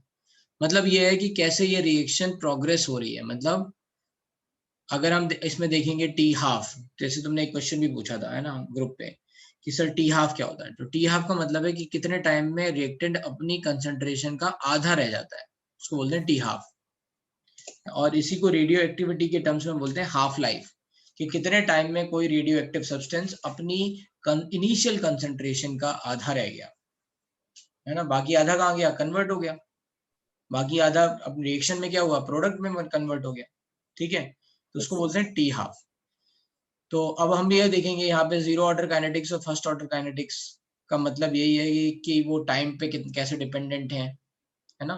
अब हम क्या करेंगे, ऑब्जर्वेशन लेंगे, let's say we are going to, हमने बना दिया एक एपरेटस में एक ये भर दिया, मान लो N2 3H2 N2 NH3। अब हम धीरे धीरे क्या करेंगे, t इक्वल्स टू 0 पे N2 की कंसंट्रेशन मेजर करते जाएंगे और H2 की, फिर t इक्वल्स टू 10 पे 10 मिनट पे करते जाएंगे, फिर 20 मिनट पे करते जाएंगे, ऐसे करके ऑब्जर्व करते जाएंगे कंसंट्रेशन, ठीक है, N2 H2 की कंसंट्रेशन ऑब्जर्व कर रहे हैं। इसके बेसिस पे हमें आइडिया लगेगा कि कितनी फास्ट N2 खत्म हो रहा है। फिर मान लो हमने चेंज किया, है ना, तो भाई हमें आगे क्या कहते हैं, इससे हमें रेट एक्सप्रेशन पता चल गया कि N2 और H2 की कंसंट्रेशन चेंज कर रहे हैं, तो फिर क्या चेंज हो रहा है NH3 पे, प्रोडक्शन में क्या चेंज हो रहा है, ठीक है। तो ये एक पूरा ऐसा डेटा शीट बन गई, राइट, उसके बेसिस पे रेट एक्सप्रेशन ला दिया। अब एक बार ये काम कर लिया तो हमें पता चल गया भाई ये वाली कंडीशन में ये वाला रेट ऑर्डर लगता है। अब हर बार तो नहीं कर सकते ना भाई सेम चीज चेक, तो ये साइंटिस्ट लोगों ने बता दिया। इंडस्ट्री वाले क्या करते हैं, इंडस्ट्री वालों को पहले ही पता है कि भाई NH3 का ये जो रेट ऑर्डर है, मान लो फर्स्ट है सेकंड है जो भी है, ये हमें ऑलरेडी पता है ना, ये साइंटिस्ट ने प्रूव करके दे दिया, now we are just applying that. अब उनको तो भाई मतलब है यील्ड से कि कितनी जल्दी बन सकता है, तो उन्होंने टाइम की कैलकुलेशन करी है कि वो कहेंगे हाफ लाइफ कितनी देर में आ गई, है ना। रिएक्शन का 100% खत्म होना तो मुश्किल होता है ना, इक्विलिब्रियम में हमने पढ़ा है, राइट।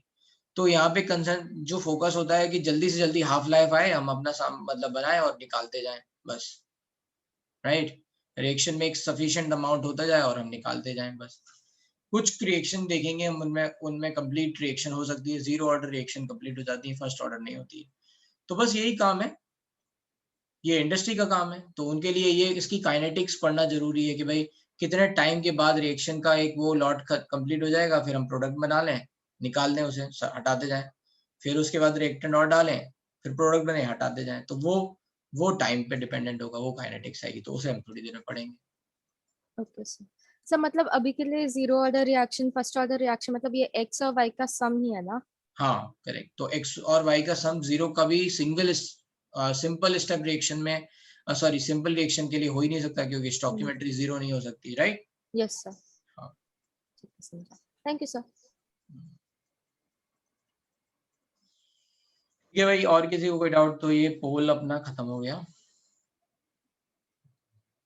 मैं चाहता हूँ कि आप ये इमेजिन भी करते रहो थोड़ा थोड़ा थोड़ा थोड़ा, तो अच्छा लगेगा। ठीक है भाई, एंड पोल 93% लोगों को समझ में आ रहा है,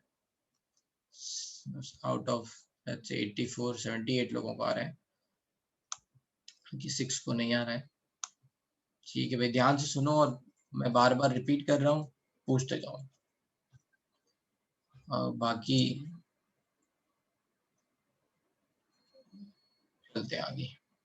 हाँ बोलो जास्करन, क्या डाउट है? नहीं डाउट, नहीं। अब नेक्स्ट है कॉम्प्लेक्स रिएक्शन। तो कॉम्प्लेक्स रिएक्शन में बता ही चुका हूँ,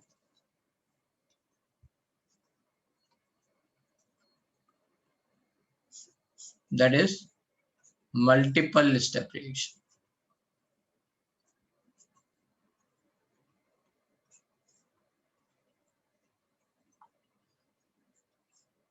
ठीक है, multiple step reaction, slowest step is called rate determining step, slowest step reaction is called rate determining step।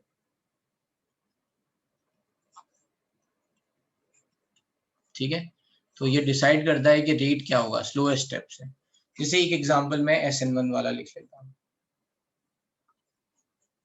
मान लो यहाँ कहीं लिखा हुआ है CH3 CH3 CH3 Cl। ठीक है, तो यहाँ पे पहले क्या हुआ है स्लोएस्ट स्टेप में, कार्बोकेटाइन फॉर्मेशन हुआ।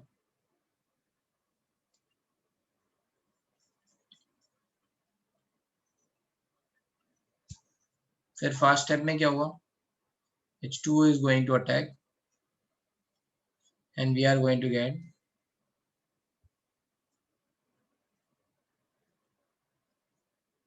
OH, ये हमें मिल गया अल्कोहल। ठीक है, तो ये क्या हो गई, 2 स्टेप रिएक्शन हो गई।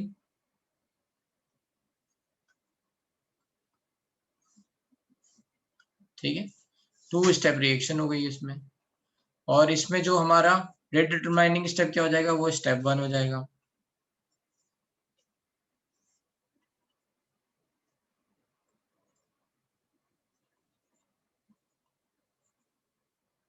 ठीक है, ये क्या हो जाएगा, है ना, फर्स्ट स्टेप। ठीक है, अगर मुझे रेट एक्सप्रेशन लिखना होगा, क्योंकि ये सिंस ये वाला हमारा स्लोएस्ट स्टेप है, तो रेट क्या हो जाएगा, रेट इज नथिंग बट के, एलिमेंट्री स्टेप है ये, स्टेप 1 के CH3 या RX यहाँ पे लिख सकता हूँ मैं, है ना, RX। ये हमारा रेट हो गया। इससे क्या पता चला, this is going to be first order reaction.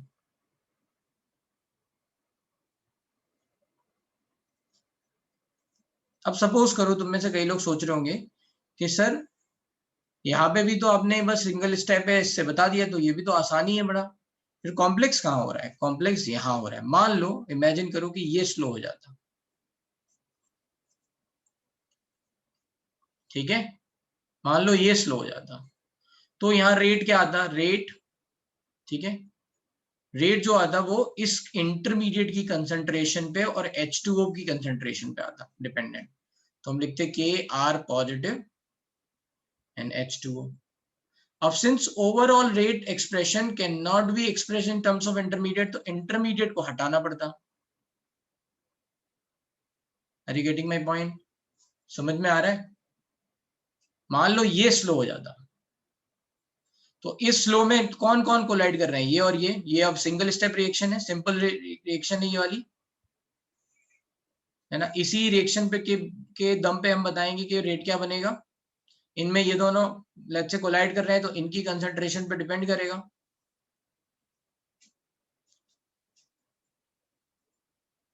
फिर से सुनो मेरी बात, नहीं समझ में आ रहा है तो इसीलिए तो बार बार बोल रहा हूँ, मैं पूछते जा रहा हूँ ना।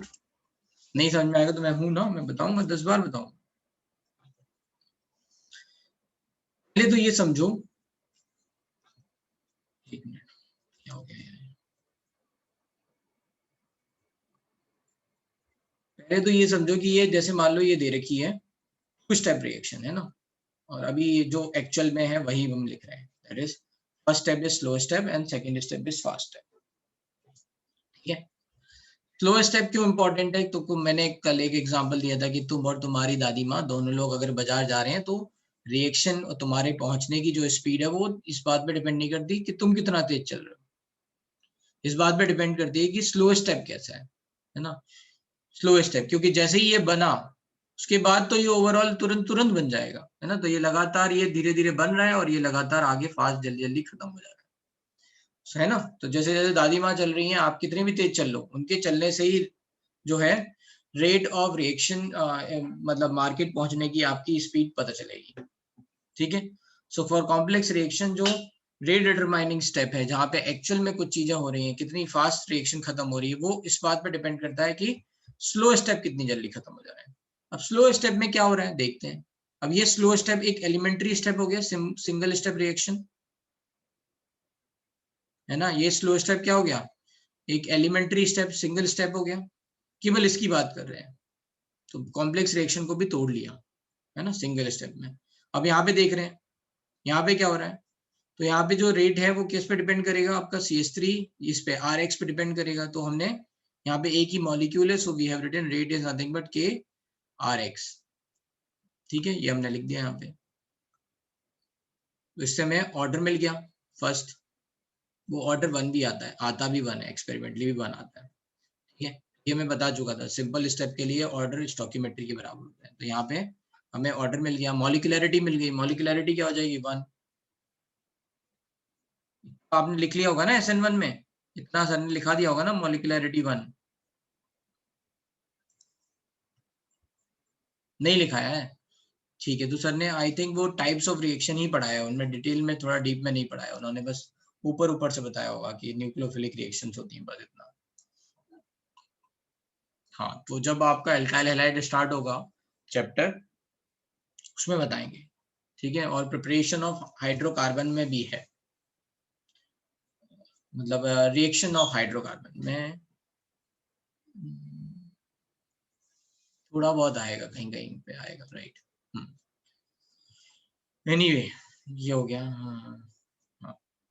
अब जो देखो यहाँ पे कि मान ये तो एक्चुअल में हो रहा है, ये स्लो स्टेप था, स्लो स्टेप के हिसाब से I have written the rate, ठीक है। बट आई एम सेइंग कि कब कॉम्प्लेक्स हो जाता है, तुम कहोगे कि सर अगर इतना आसान था, इतना कॉम्प्लेक्स वाली बात क्यों बन रही है? तो मैं कह रहा हूं मान लो ये स्लो हो गया, मान लो, जस्ट अस्यूम, तो हम इस पे फोकस करेंगे। अब हम देखेंगे इसमें क्या क्या हो रहा है, इसमें ये H2 इस पे अटैक कर रहा है, तो रेट का एक्सप्रेशन क्या आ जाएगा आपका, CH3 ये R+, मतलब इसको पूरे को हम कार्बोकेटाइन लिख ले रहे हैं R+, और ये डिपेंड करेगा H2O पे भी, ठीक है। So this is depending on these two, R+ and H2। अब इंपॉर्टेंट बात ये है, और यहाँ पे लिख लेते हैं K, ठीक है। इंपॉर्टेंट बात है कि जो ओवरऑल रेट एक्सप्रेशन है, मैंने पहले ही बताया था, इंटरमीडिएट के टर्म्स में तो बताया नहीं जा सकता। So you have to replace this terms in terms of reactant, ये किससे बन रहा है, ठीक है। तो हो सकता है ये रिएक्शन इक्विलिब्रियम में दे रखी हो, अब इसमें आगे आएंगे तो हम बताएंगे कि क्या हो सकता है। अगर मान लो इक्विलिब्रियम में दे रखी होगी तो हम लिखेंगे के इक्विलिब्रियम इज नथिंग बट, इसको कैसे रिप्लेस करेंगे के इक्विलिब्रियम फर्स्ट रिएक्शन के हिसाब से, ये आसान वाला तरीका बता दिया मैंने कि कैसे रिप्लेस करना है R+ को। जस्ट फॉर एग्जाम्पल कि R+ कैसे रिप्लेस हो सकता है, तो मैंने एक आसान सा एग्जांपल ले लिया कि मान लो ये इक्विलिब्रियम में, तो के इक्विलिब्रियम मुझे पता होगा R+ डिवाइड बाय ये RX, तो R+ क्या हो जाएगा, RX इंटू के इक्विलिब्रियम हो जाएगा, यहाँ डाल देंगे, रेट आ जाएगा हमारा, ठीक है। ये आसान वाला तरीका था। टफ वाले तरीके भी हैं जहाँ पे अगर मान लो ये इक्विलिब्रियम में नहीं होगा, then how we are going to replace, उसमें अलग अलग तरह के अप्रोक्सीमेशन यूज होते हैं, then we are able to let's say write. मेरी बात समझ में आ रही है कि कैसे rate order rate expression determine कर रहे हैं और कैसे वो कॉम्प्लिकेटेड हो जाएगा, क्योंकि हमें इंटरमीडिएट का एक्सप्रेशन हटाना पड़ेगा, इसलिए कॉम्प्लिकेटेड हो जाएगा। Are you getting? बात समझ में आई? हाँ ना, अच्छे से नहीं आ रही थी, जम नहीं रहा था। हाँ समझ में आया?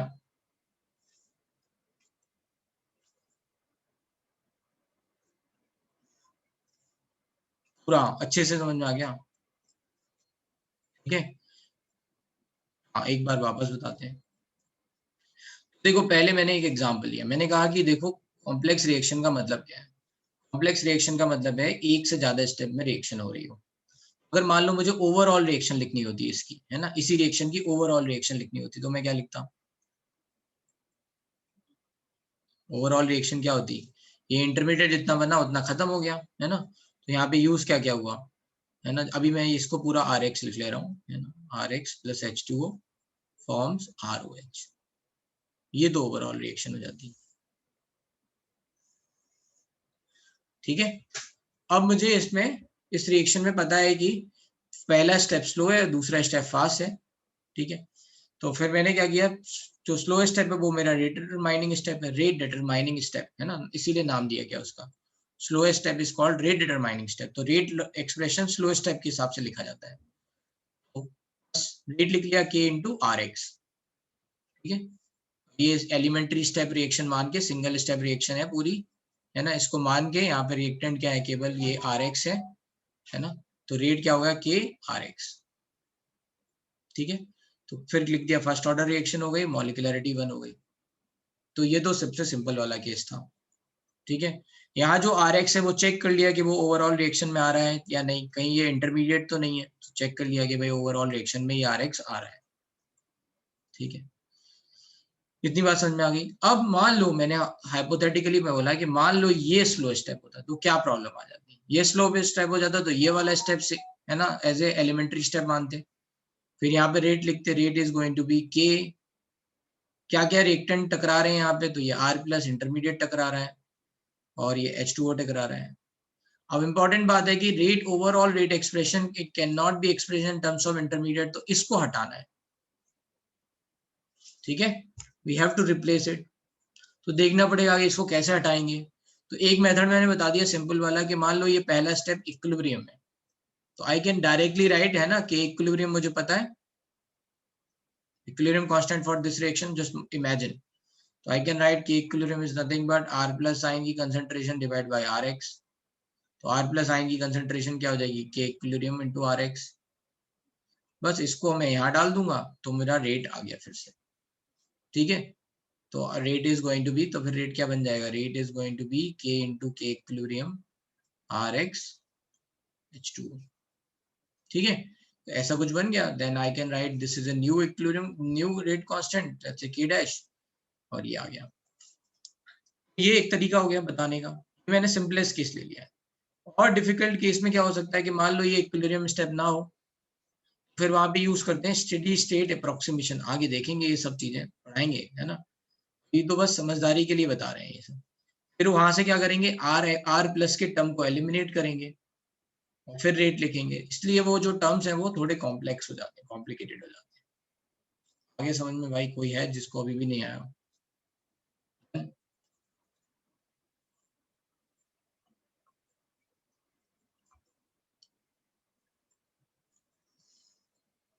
तो ये तो हो गई भाई कॉम्प्लेक्स रिएक्शन, राइट। इसमें रेट डिटरमाइनिंग स्टेप की बात हो गई, इसमें रेट मॉलिक्यूलरिटी ये सब बात हो गई। अब चलते हैं इंटीग्रेटेड रेट लॉ पे।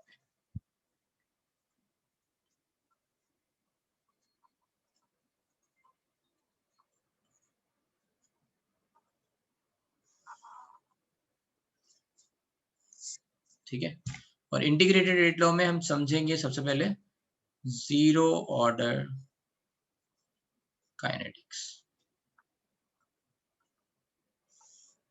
ठीक है। जीरो ऑर्डर काइनेटिक्स मतलब ये रिएक्शन में ऑलरेडी मेंशन होगा कि ये जीरो ऑर्डर की रिएक्शन है, ठीक है। तो लेट्स से इसमें एग्जांपल्स कौन कौन से आते हैं, एग्जांपल्स आते हैं decomposition of gases at metal surface, है ना। इसके एग्जांपल्स में आएगा decomposition of gases at metal surface generally follows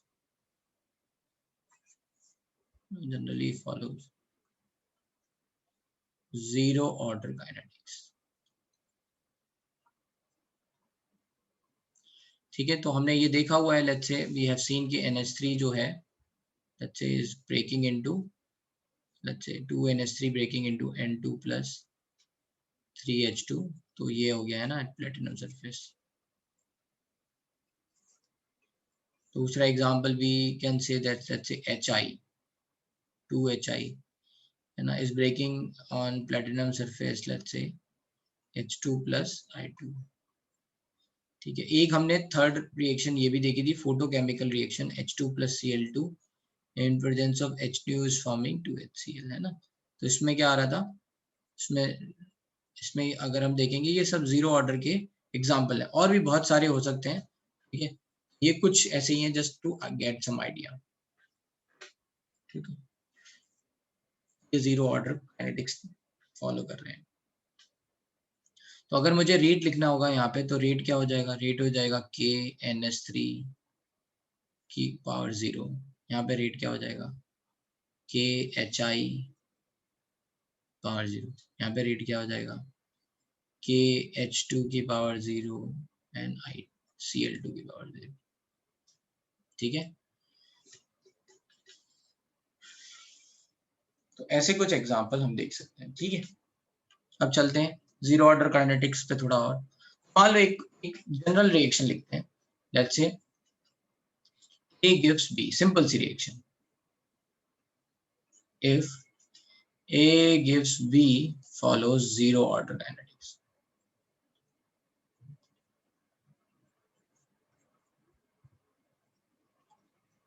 अगर ये A gives B follows zero order kinetics, यहाँ पे रेट लॉ क्या हो जाएगा, फ्रॉम रेट लॉ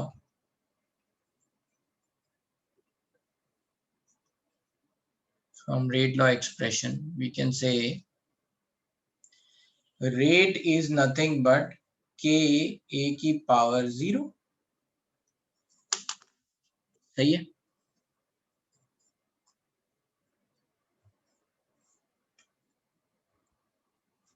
ठीक है. अच्छा, थोड़ा यहाँ पे भी लिख सकते हैं. t इक्वल टू 0 पे लेट्स से इसकी कंसंट्रेशन है a, ये है 0. सिंपल केस ले रहे हैं. t इक्वल टू t पे ये हो गया a माइनस एक्स और ये हो गया x.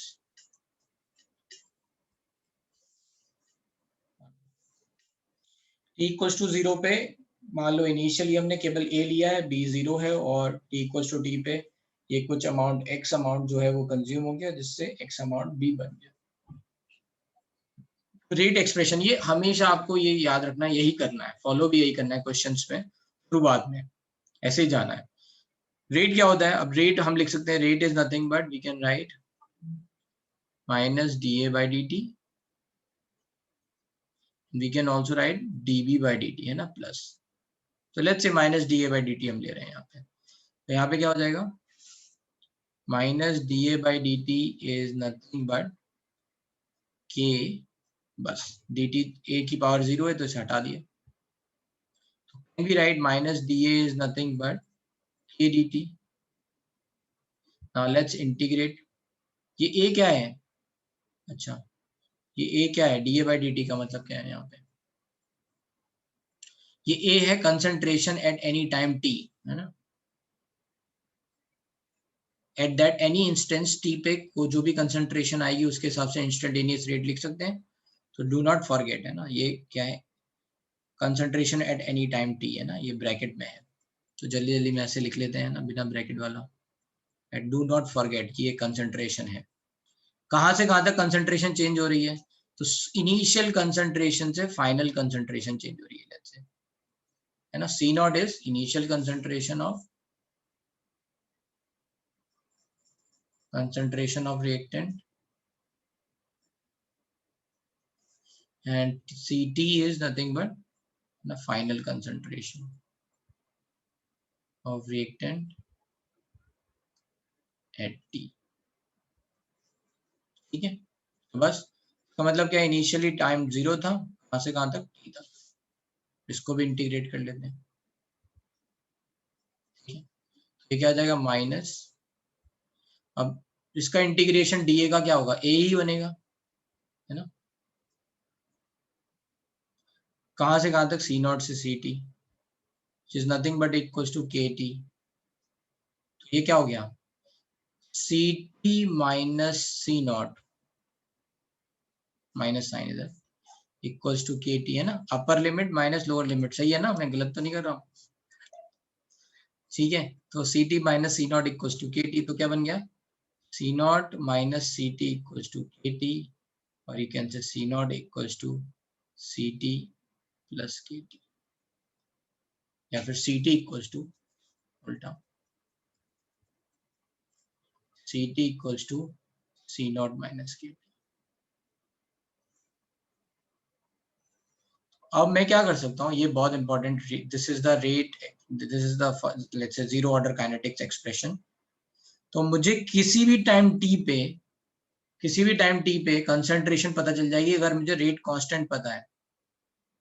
इनिशियल कंसंट्रेशन ए पता है, के वैल्यू पता है, तो मैं टी से मल्टीप्लाई करूंगा, है ना. तो मुझे पता चल जाएगा कि इतने टाइम पे कितनी कंसंट्रेशन रह जाएगी किसी भी रिएक्टेंट की, है ना.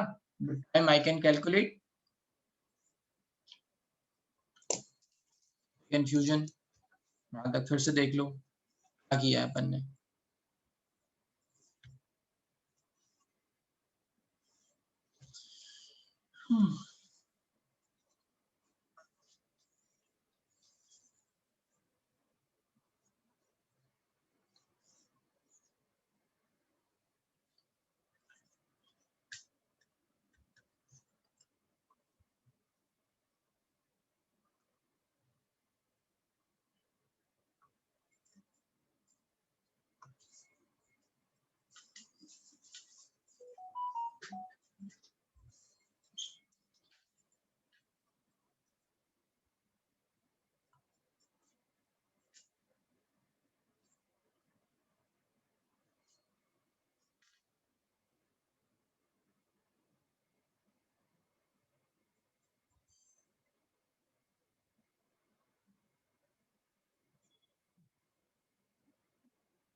डन, विदाउट यहाँ पे,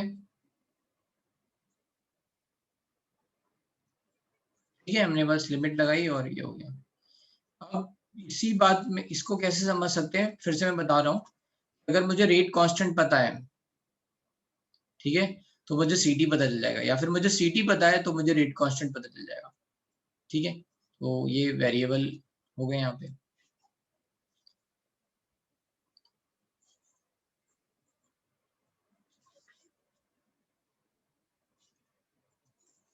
अब इसी एक्सप्रेशन को अगर मान लो मैं D A by D T को, है ना, e की वैल्यू लिख दूं, लेट्स से x के टर्म्स में लिखना चाहूँ,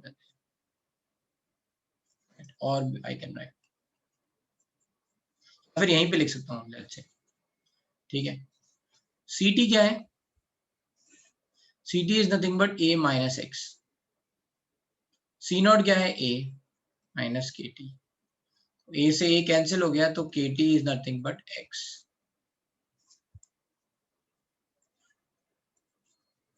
x is nothing but kt. So how much amount is going to be formed at any time t is nothing but b की concentration है, x क्या है, concentration of b, ये भी हमें पता चल गया xt, sorry x equals to kt,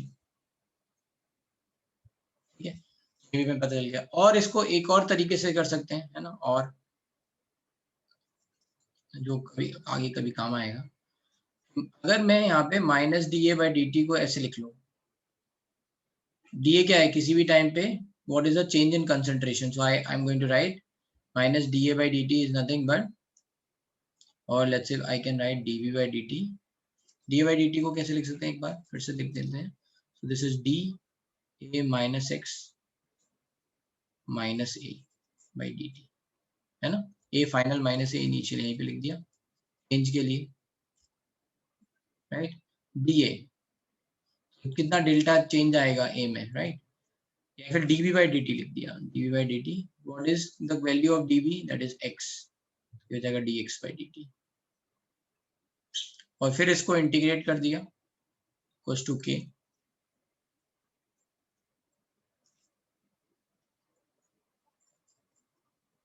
integrate कर दो, मतलब dt इधर ले जाओ, इसको इंटीग्रेट करेंगे 0 से x के लिए, इसको इंटीग्रेट करेंगे 0 से t के लिए, x इक्वल्स टू क्या आ जाएगा, k, समझ में आया। रेट क्या है, rate is nothing but minus D A by D T which is nothing but d V by D T, और dv की वैल्यू क्या आ जाएगी, dx बाई dt, बस किसी भी पॉइंट पे कंसंट्रेशन ऑफ b क्या है, dx x, तो dx बाई dt, बस तो x की वैल्यू kt आ गई। अब यहाँ पे क्या देखते हैं नेक्स्ट, यहाँ से मुझे टाइम के रेस्पेक्ट में मुझे कंसंट्रेशन मिल रही है, अब इसमें आती है half life,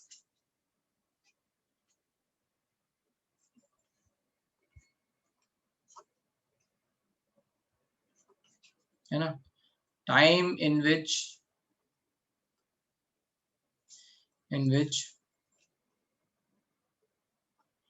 50% of reactant will consume,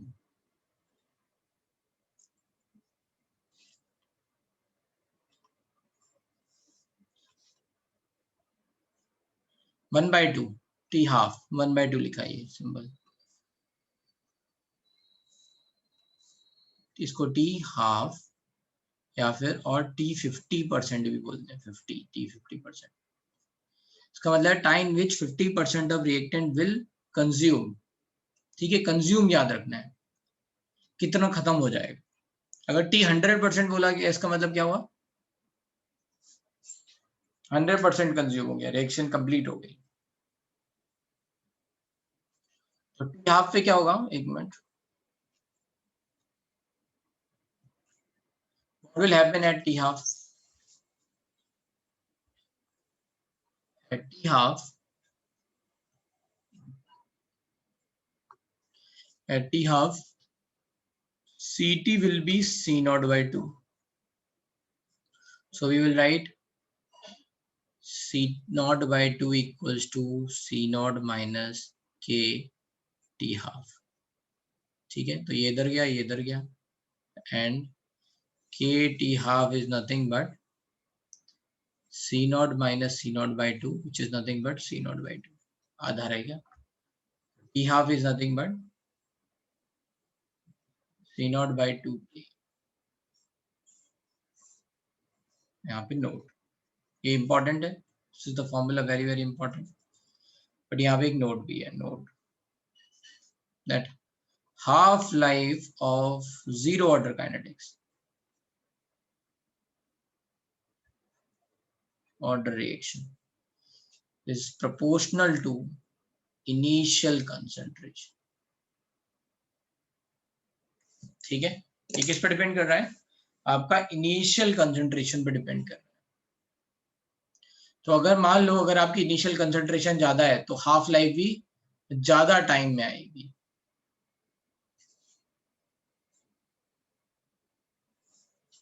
ठीक है, so T half is proportional to initial concentration. समझ में आ रहा है भाई? टी 100% कब हो जाएगा? फुल लाइफ, है ना. अच्छा, ये हाफ लाइफ टर्म कहां से आया है? कि भाई आधी लाइफ खत्म हो गई, राइट, वहां से. तो 50% रह गया या 50% खत्म हो गया.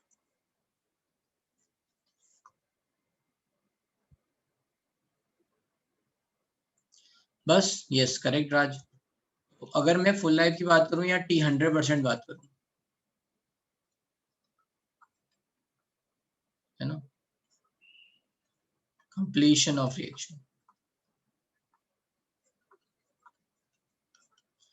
कंप्लीशन ऑफ रिएक्शन की बात करूं तो टी 100% पे सी टी क्या हो जाएगा? 0. तो बस 0 equals to C not minus के टी 100%. तो t 100% is nothing but C naught by k. इसका मतलब क्या है? Zero order reaction will gets complete, है ना. Zero order reaction will be completed in fixed time. ये भी हमने समझ लिया. ठीक है, जनरली हम देखेंगे आगे, है ना. बस जीरो ऑर्डर रिएक्शन ही कंप्लीट होती है, बाकी सारी ऑर्डर रिएक्शन 100% कंप्लीट नहीं होती है रिएक्शन. अब इनमें कुछ ग्राफ भी आते हैं. Let's say if we have to draw some graph, let's say we have to draw graph with respect to CT and time, है ना. CT and time graph, rate and rate of reaction and concentration graph,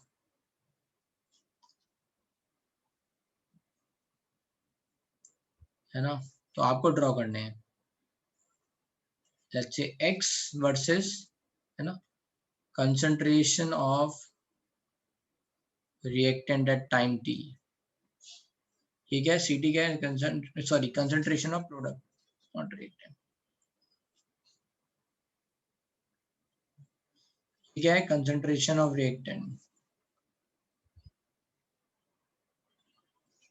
x and with respect to time t, time, ये डालना है. ये graph हो गए. Draw करो भाई, फिर मैं ड्रॉ करूंगा.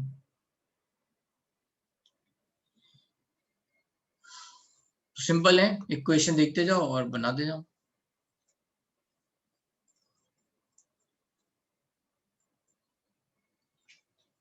बेटा ये सेम है, रेडियो एक्टिविटी में भी सेम बात आती है.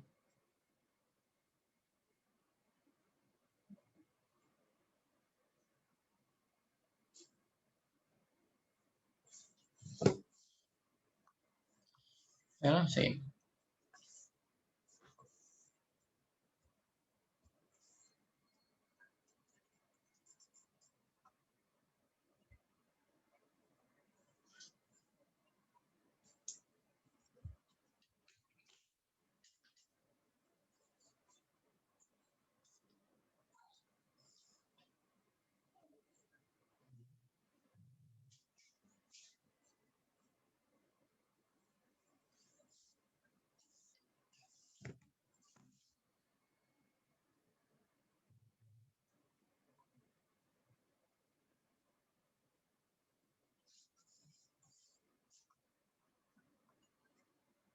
डन। तो बस आसान है। ct का ग्राफ क्या है आपका, C0 माइनस KT, आप लिख लो हमेशा reaction, right, C0 minus KT CT। तो ये क्या हो गया, y equals to C minus, है ना, mx, t यहाँ पे ले रहे हैं, तो ये बस नेगेटिव स्लोप आ गया, ऐसे ये खत्म हो जाएगा, राइट, ये इसको कट टच कर देगा, है ना, CT विल बी 0। कब हो जाएगा ये टाइम हो जाएगा C0 बाई K। ये स्टार्ट कहाँ से हुआ था, C0 से, ठीक है। फिर है rate of reaction, rate of reaction versus concentration. तो रेट ऑफ रिएक्शन का फॉर्मूला क्या था, rate is nothing but K, concentration पे इंडिपेंडेंट है, ये हो गया K। फिर है कंसंट्रेशन ऑफ प्रोडक्ट, तो ये ऐसे जाएगा, है ना, शुरुआत में 0 था, फिर x इक्वल्स टू क्या आया, KT एक्सप्रेशन, ठीक है, इसका स्लोप हो गया K, ऐसे जाएगा, और x की वैल्यू जब C0 होगी तब रुक जाएगा, है ना, यहाँ तक जाके।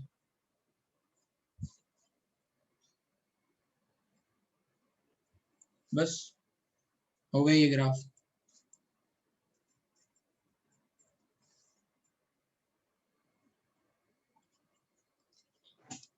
ठीक है भाई, आज समझ में आ रहे हैं। अभी देखो स्टार्ट किया था तब लोग थे 980 समथिंग, फिर बीच में 110 तक पहुंचे, फिर 90 हो गए, 95। चलो ठीक है, ये हो गए। अभी लेट्स से अगर मान लो ये केस मैं आपको दे रहा हूँ, ठीक है, जस्ट टू सॉल्व। अगर मान लो इसी में, है ना, एग्जांपल आई एम राइटिंग, कि अगर मैंने लिखा होता 3a गिव्स b, है ना, 3a गिव्स b, ठीक है, तो क्या होता, you have to write the expression, t equals to 0 पे ये a है, ये 0 है, t इक्वल्स टू t पे ये a माइनस 3x, और ये हो गया x। Just think, apply, and जो रेट एक्सप्रेशन है वगैरह आपको लिख के लाने, सिंपल। ठीक है, तो आज की क्लास यहीं खत्म कर रहे हैं। आई होप कि आपको काइनेटिक्स समझ में आ रहा होगा और इंटरेस्टिंग भी लग रहा होगा कि कैसे रेट ऑफ रिएक्शन चेंज हो रहा है, क्या हो रहा है, राइट।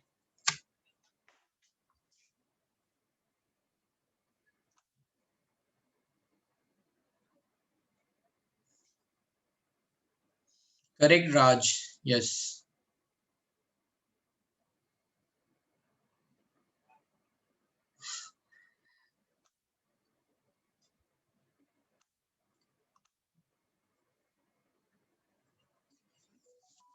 ठीक है आयुष, आई विल से कि मेरा सुबह लगाओ, मैं ना अभी मैं बोल दूंगा इस वीक से।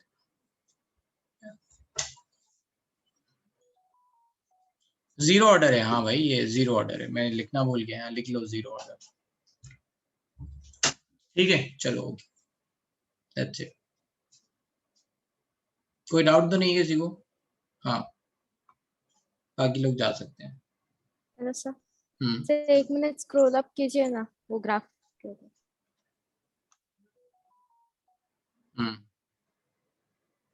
सर ये प्रोडक्ट और टाइम वाला जो ग्राफ है उसमें वो ग्राफ C0 में जाके खत्म होना चाहिए ना? हाँ, तो C0 पे जाके खत्म हो गया। Okay sir. ये तो वो है, मतलब ये लाइन है डॉट डॉट बता रही है कि ये C0 तक बन गया। ठीक है sir, thank you sir, bye. Bye sir.